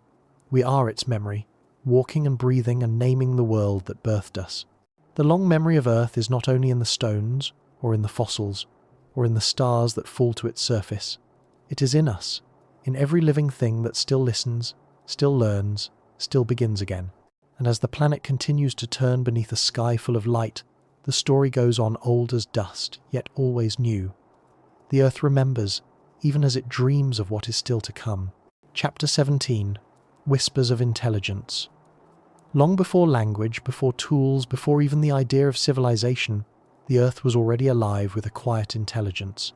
It moved, not in shouts or declarations, but in whispers, in the subtle coordination of life, in the way creatures learned from one another, in the silent understanding shared between parent and child, between hunter and hunted, between the living and the land. Intelligence did not arrive suddenly, nor did it belong to a single species. It was something that grew like light through fog, slow and diffused, until it touched every corner of the world. In the soft forests of the Miocene, where sunlight filtered through endless green, the first of these whispers began to take shape. The mammals that walked, climbed, and swam across the earth were not merely reacting anymore, they were reasoning. They were beginning to recognize cause and effect, to plan, to teach. The dolphin followed a pattern of fish migration it had learned from its mother. An ape used a twig to reach honey deep inside a hollow tree. A wolf pack learned to flank its prey, communicating through gestures and glances. Each of these acts carried the same echo, the murmur of thought taking form. It was not yet consciousness as we know it, but it was close, a dawning awareness that the world could be influenced, shaped, changed. To think was to begin to reach beyond instinct. To teach was to make thought communal. Across species, intelligence was learning to speak, not through words but through rhythm, through behavior, through memory. The Earth, in its patience, had been preparing for this. Every age of destruction and renewal had laid the groundwork. The dinosaurs had ruled through dominance, the early mammals through endurance, but this new chapter belonged to understanding. The planet itself seemed to respond, the climate stabilizing, the continents finding their places, the ecosystems balancing in an intricate harmony. It was a world ready for awareness. In this world, the great apes began to flourish. Their minds, already complex, became something extraordinary. They could see not just what was before them, but what could be. They learned to crack nuts with stones, to use leaves as tools, to craft temporary shelters. But beyond the mechanics of survival, they began to show signs of imagination. They played for pleasure. They comforted the grieving. They held grudges and reconciled. In their laughter, their cries, their curious eyes, there was something new, the reflection of thought looking back at itself. Intelligence, at its root, is not about problem-solving alone. It is about relationship with others, with the environment, with the self. The mammals were forming bonds that extended beyond the needs of the moment. They recognized individuals, remembered histories, anticipated futures. The social fabric of life was becoming a living network of information, a kind of natural web of memory and intuition. Each mind was a node, connected to countless others, pulsing with the shared experience of being alive. The oceans too were awakening with thought. The whales, whose songs had already stretched across the seas, began to compose patterns that transcended mere communication. Their melodies were not just signals, they were expressions, carried for hundreds of miles through the water, repeating and evolving across generations. These songs were stories in sound, threads of identity woven into the great currents. In their long migrations and family bonds, one could almost sense emotion, joy, grief, play, recognition. The sea had found its own form of language, vast and wordless. On land, elephants remembered. Their minds held maps of entire continents, passed down through the quiet wisdom of matriarchs. When droughts came, they led their families along ancient trails to hidden waterholes, remembering places unseen for decades. They mourned their dead, revisiting the bones of their ancestors, caressing them with their trunks as though acknowledging continuity. Their intelligence was not the sharp, abstract kind. Humans would later cultivate it. It was emotional, ancestral, rooted in a deep sense of belonging to the land itself. The earth was becoming aware through its children. Thought was not contained within a single creature but distributed across the living world. It existed in the hive mind of ants and bees, in the migration routes of birds that traced invisible lines across the sky, in the coordinated hunts of wolves, in the playful cooperation of otters. Every ecosystem was a kind of living intelligence, a symphony of purpose without conductor, a harmony sustained through balance and response. But perhaps the most remarkable thing about this age of quiet intelligence was that it never sought to dominate. It was a thinking in service of survival, not ambition. The mammals did not separate themselves from the world through their awareness. They were more deeply bound to it. Their intelligence was ecological, an understanding that every action had consequence, that every life was part of a larger whole. They did not name this knowledge, but they lived it instinctively, in the way trees exchange nutrients through their roots, or coral polyps build reefs that shelter multitudes. If we could listen to that time, really listen, it would not sound like silence. It would be filled with the hum of awareness, the pulse of hooves on the ground, the soft cries of apes echoing through the canopy, the low-frequency songs of whales vibrating through the depths, the rustle of grasses bending beneath migrating herds. Each sound would carry information, communication, meaning. The world itself was a conversation, unfolding endlessly between life and environment. As millennia passed, intelligence continued to branch and deepen. In different corners of the earth, it took different forms. Among the canopies of Africa and Asia, some primates began to experiment with cooperation at new scales, using shared memory and observation to solve complex problems. In the Arctic, mammals learned to anticipate the cycles of the sun and ice, timing their migrations to the rhythm of seasons. On islands, where isolation shaped evolution in unusual ways, intelligence found strange and beautiful expressions, birds that solved puzzles, mammals that adapted to scarcity with remarkable creativity. All of it pointed toward a simple truth. Intelligence was not an exception but an inevitability. Given time, given change, given the endless challenges of a restless planet, thought was the natural outcome. The Earth had always been thinking first through chemistry, then through biology, and now through mind. Every neuron, every pattern, every learned behavior was the planet recognizing itself in smaller and smaller mirrors. But intelligence also carried risk. To know was to choose, and to choose was to alter. The more a species could plan, the more it could reshape its surroundings. Some animals began to modify their habitats intentionally, changing the flow of rivers and the growth of forests. Beavers built dams, termites built cities, primates reshaped landscapes through the simple act of gathering, nesting, and playing. The first hints of what would later become civilization were already written in these gestures, small, communal, creative. The whispers of intelligence were spreading, but they were still in harmony with the earth. There was no separation yet, no sense of mastery. The mammals thought, remembered, and dreamed within the rhythms of their environment, not above it. Their awareness was an extension of the planet's awareness, its patience, its adaptation, its endless learning. The earth was beginning to wake, but it was still dreaming softly. In time, one branch of these dreaming minds would stand upright, look at the horizon, and wonder what lay beyond. They would name the stars, tell stories, build fires that outshone the moon. But in this age, the intelligence of the world was still humble, still close to the soil.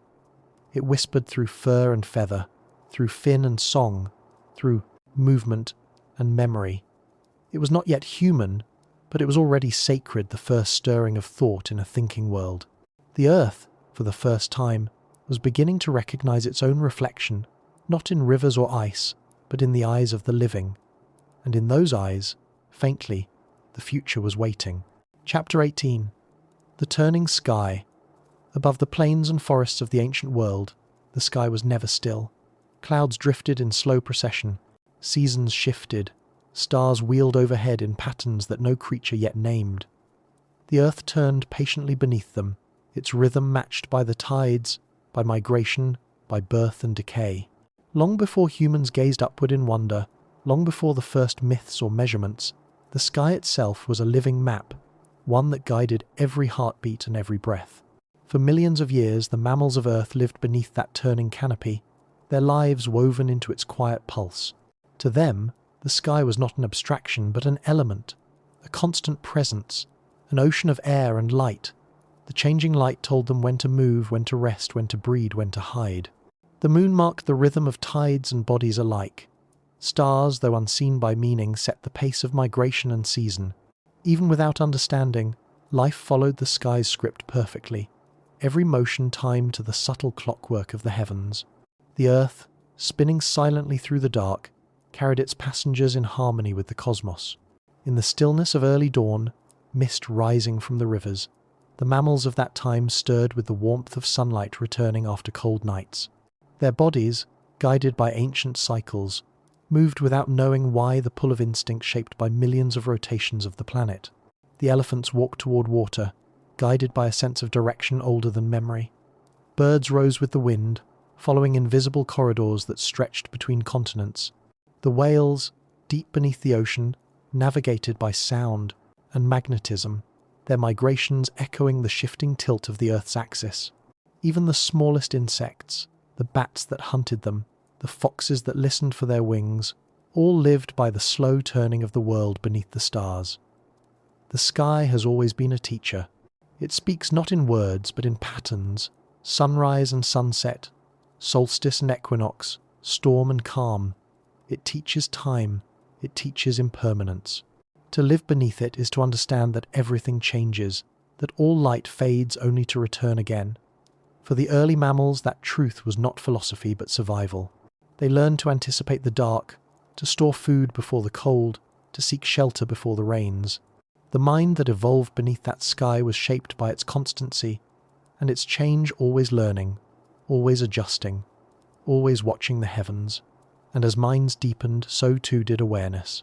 The primates who lived in the forests began to look upward, not only in reaction but in curiosity. They noticed the way the light filtered through leaves, how shadows moved across the ground, how the moon waxed and waned. Their eyes followed birds as they crossed the sun, their thoughts lingering a little longer on what could not be touched. This subtle fascination, this instinct to wonder, was perhaps the first trace of contemplation. The sky was the first mystery, the first mirror for the growing mind. Even then, before words, before stories, the connection between life and the heavens was profound. Every creature, in its own way, mirrored the movements above. The migration of herds across grasslands echoed the slow drift of clouds. The ebb and flow of ocean life matched the pull of the moon. The rise and fall of breathing, of heartbeat, of sleeping and waking, all were small reflections of planetary motion. The mammals did not know it, but their lives were written in the same language as the stars. As time passed and intelligence spread, this awareness grew sharper. The apes that had once watched the sky through the leaves began to carry with them a sense of rhythm, an understanding that days had structure, that cycles repeated. They began to organize their lives around these patterns, not by calculation, but by feeling.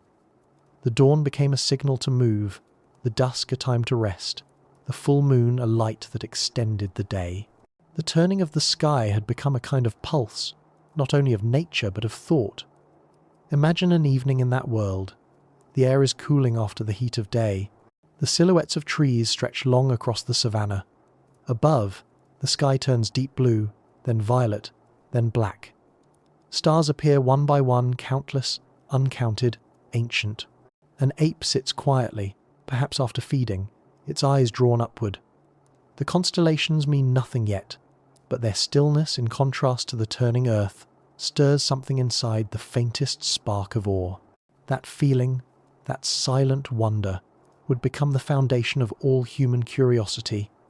It began not in temples or telescopes, but in the quiet gaze of creatures who had learned to notice. The sky, for all its vastness, has always felt intimate. It is both infinite and personal, a ceiling that shelters, a mystery that invites. For the mammals of that ancient world, it was a constant companion, a reminder of time's passing and return. Rain fell from it, wind came through it, warmth radiated from it. It was a giver and a taker, nurturing and destructive, unpredictable yet trustworthy. To live beneath it was to live within a rhythm that required faith. Faith that light would return, that the storm would end, that the stars would rise again. This faith, though wordless, shaped behaviour as much as any physical adaptation. Mammals learned to endure the cold nights and long winters because the memory of spring lived in their blood. They learned to raise their young with patience because the pattern of renewal was written into the turning of the world. The sky taught persistence, not through philosophy, but through repetition. It reminded life that darkness is not final, that endings are only pauses in the cycle of return. As ages passed and continents shifted, the climate began to pulse with new extremes. Ice sheets advanced, glinting under pale suns. Whole species migrated southward beneath the changing constellations.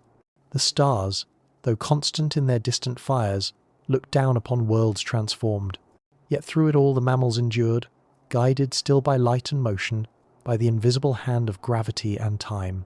The earth and sky remained partners in this endless dance, one turning, the other shining.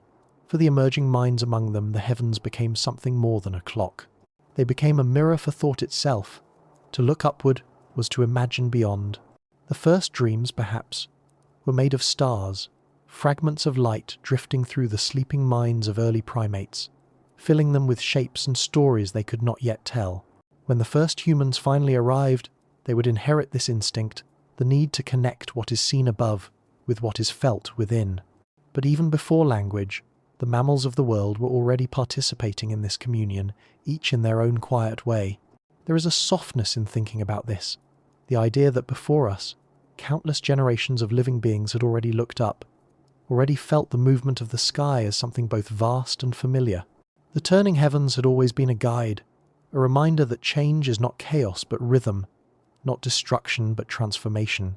The earth and the sky are two halves of one being, one that dreams through storms, breathes through seasons, and remembers through light.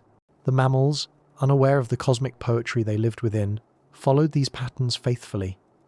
They did not question them, they became them. Their migrations, their births, their songs were all expressions of the same motion that turned the stars. And in that quiet alignment, in that deep, unbroken harmony between mind and cosmos, the stage was set for the next great leap of awareness. The sky would one day become a map of meaning, a canvas for imagination, a reflection of thought itself. But for now, it was simply what it had always been, a reminder, painted in infinite light, that everything living moves with the same slow, eternal grace. The earth turns, and the sky turns with it. Beneath their shared rhythm, life endures, learns, and begins to dream. Chapter 19. The Silent Inheritance. Every living thing carries an inheritance, not of gold or empire, but of memory, instinct, and possibility. It is a quiet gift, passed not through words but through the deep language of life itself. Each cell, each breath, each heartbeat remembers something of what came before.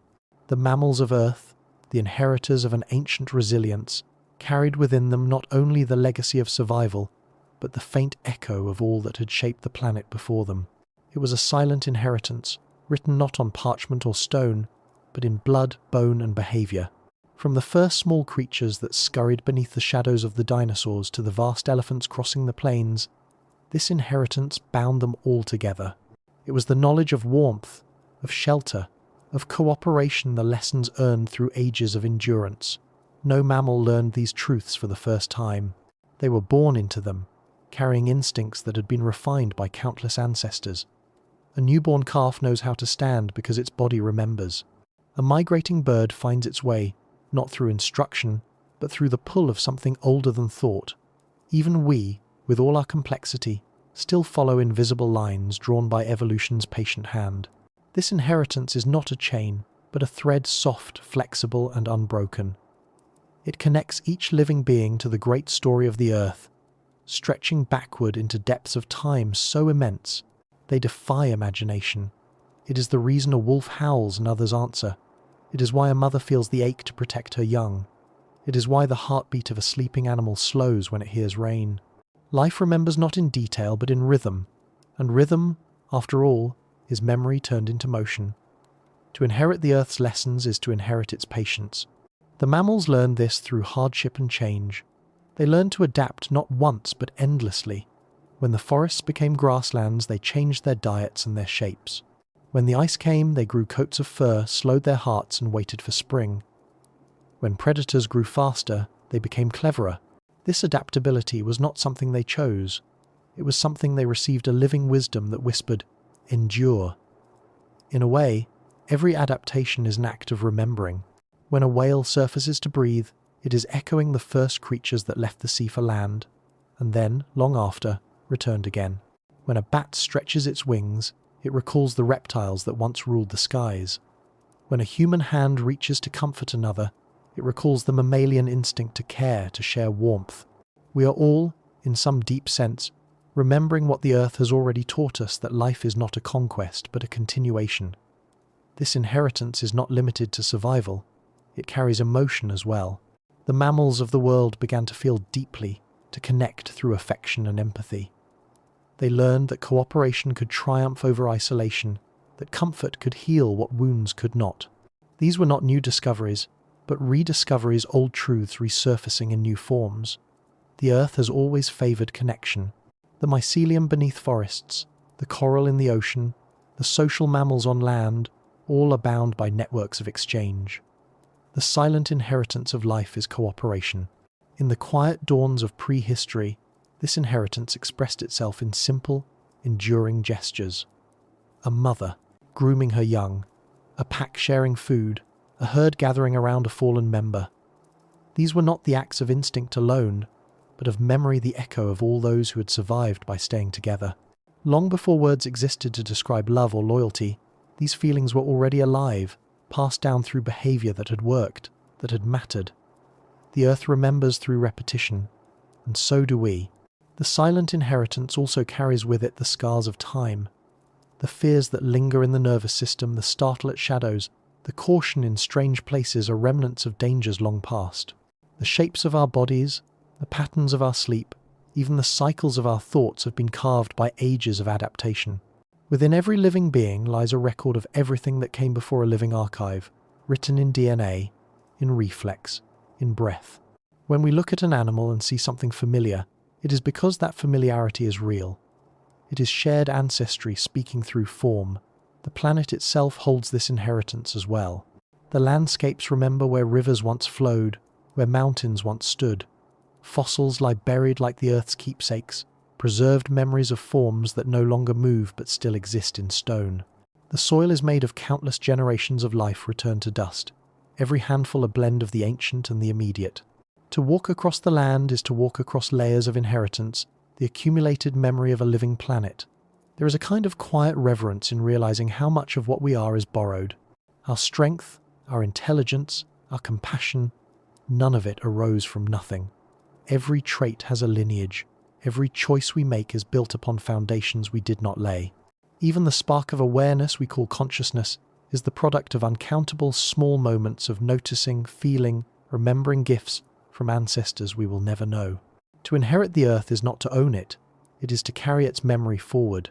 When the mammals learned to nurture, they were carrying forward the memory of care that began in the first creatures who protected their young.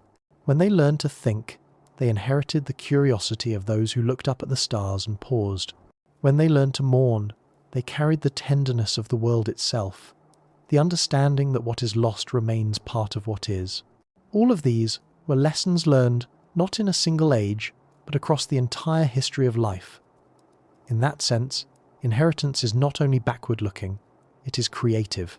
Each generation adds something to the story. A new adaptation, a new song, a new way of living. The whales change the way the sea speaks. The elephants change the shape of forests. The primates change the possibilities of thought. Life does not merely remember, it builds upon its memory, shaping the future with echoes of the past. We, too, are part of that process. Every idea we form, every kindness we offer, every connection we make becomes part of the same continuum. We may write it down or pass it through culture, but beneath it all is the same silent current, the deep inheritance that links every life that has ever been. We are the Earth's memory given voice, its instinct given reflection, its endurance given awareness. To inherit life is to inherit change.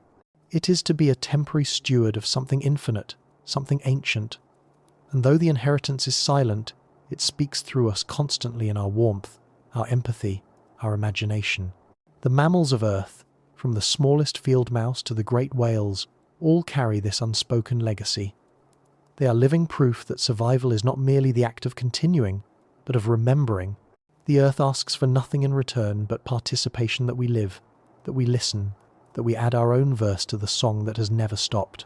In this way, the inheritance continues, unbroken, flowing from the first spark of life to every living moment still. To come, it is the story of connection, carried softly forward through time. It is the memory of the world itself, whispered from breath to breath, from heart to heart, from age to age.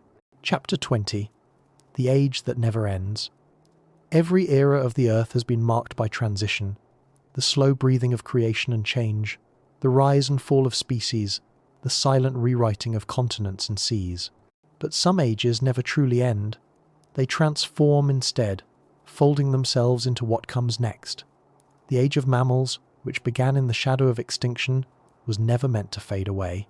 It was not a single chapter, but a continuing melody, one that still echoes through every living thing today. It is the age we are still within, the age of warmth, of care, of consciousness. It is the age that never ends. If we look back through the slow lens of time, we see that every shift in life's history brought not replacement but continuation. The age of fish did not vanish. It became the rivers and oceans we still depend upon. The reign of reptiles did not disappear.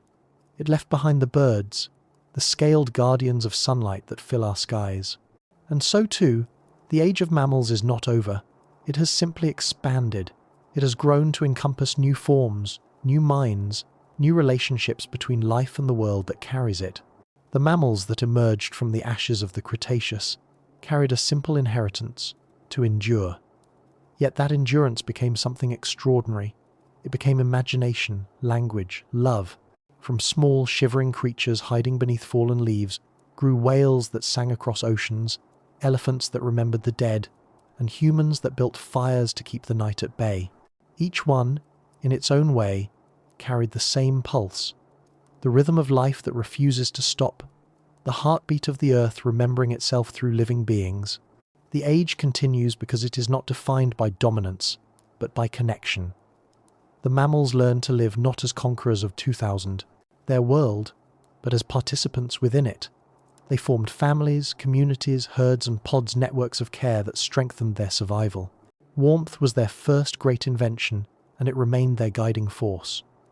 Even now, every mammal carries that warmth, not only in body but in spirit, a reminder that life's greatest strength is gentleness. When we look across the earth today, we still see the traces of that ancient adaptability.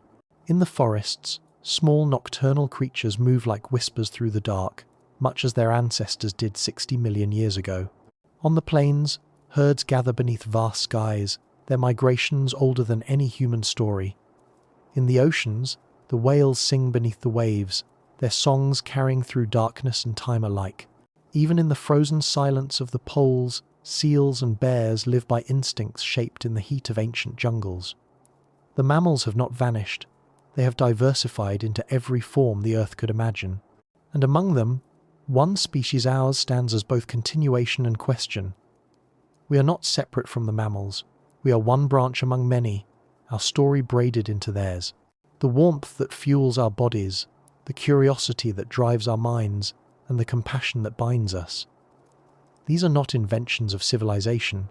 They are inheritances from the long lineage of life that learned, again and again, to survive through care. The human heart still beats to the same rhythm that guided the first creatures through the darkness after the asteroid fell. We are the echo of that endurance. Yet the age that never ends also carries responsibilities. To live within it is to recognize that the story is not ours alone. The mammals, and all life that shares this planet, depend upon balance, the same balance that has sustained the earth since the dawn of time. The forests breathe for us, the oceans cool us, the soil feeds us. These are not metaphors, but continuations of an ancient truth that the earth is alive, and we are part of its living. When we forget that, the song of the world begins to falter. Still, even through all the noise of progress and loss, the deeper rhythm persists. It moves beneath our cities, through the hum of electricity, through the quiet spaces where nature continues in defiance of interruption. The foxes that walk through empty streets at night, the whales that pass beneath ships, the small mammals burrowing beneath the fields. They are all reminders that the age continues, that the pulse of life cannot be silenced by invention or neglect. It finds a way to endure, as it always has. The age that never ends is not measured in years or epochs, but in the continuity of living connection. It is in the way a mother cradles her young, in the way an elephant remembers a distant waterhole, in the way a human looks at the stars and wonders where we came from. These are all the same gesture, life reflecting upon itself, remembering its origin in the same ancient fire that still burns quietly within us all. There is comfort in knowing that the story never truly closes. The forms may change, but the essence remains, warmth seeking warmth, thought seeking understanding, life reaching toward light. Long after humanity has written its final page, the earth will continue to dream through whatever beings come next. Perhaps they will walk beneath new skies. Perhaps the continents will have shifted again. Perhaps even the mammals will evolve into shapes we could not imagine. Yet the spirit of this age, the courage to endure, to care, to connect will remain, as constant as gravity, as quiet as breath. Sometimes, in the stillness of night, when the noise of the modern world fades, we can almost feel it, that ancient rhythm, older than civilization, older than speech. It lives in the sound of wind moving through trees, in the pulse of our blood, in the way we seek warmth and meaning. It reminds us that we are not separate from the world's unfolding. We are participants in its ongoing story. The earth does not end. It transforms. And so do we. If the earth could speak in our language, perhaps it would say that every creature is a verse in the same poem, each one necessary, each one fleeting, each one connected to the next. The mammals wrote a new stanza in that poem, one about warmth and memory and mind. And though we have given names to ages Triassic, Cretaceous, Pleistocene, the poem has never stopped being written. The pen has never been lifted from the page. So as we stand now, beneath the same stars that watched the first mammals emerge from the dark, we can see that the story continues still. We live inside it, carried forward by the same momentum that shaped every being before us. The age of mammals did not end with the rise of humanity. It lives in every breath of warm air, in every heartbeat that answers another, in every act of compassion that defies despair. It is not an age of dominance, but of continuity, the living thread that weaves the past to the future. The age that never ends is the age of life itself, quiet, persistent, patient. It has no beginning and no final word, only the slow unfolding of time and the endless renewal of form. And perhaps that is the Earth's greatest secret, that endings are illusions, and that what we call the present is only another turning of the eternal story, another note in the same gentle song.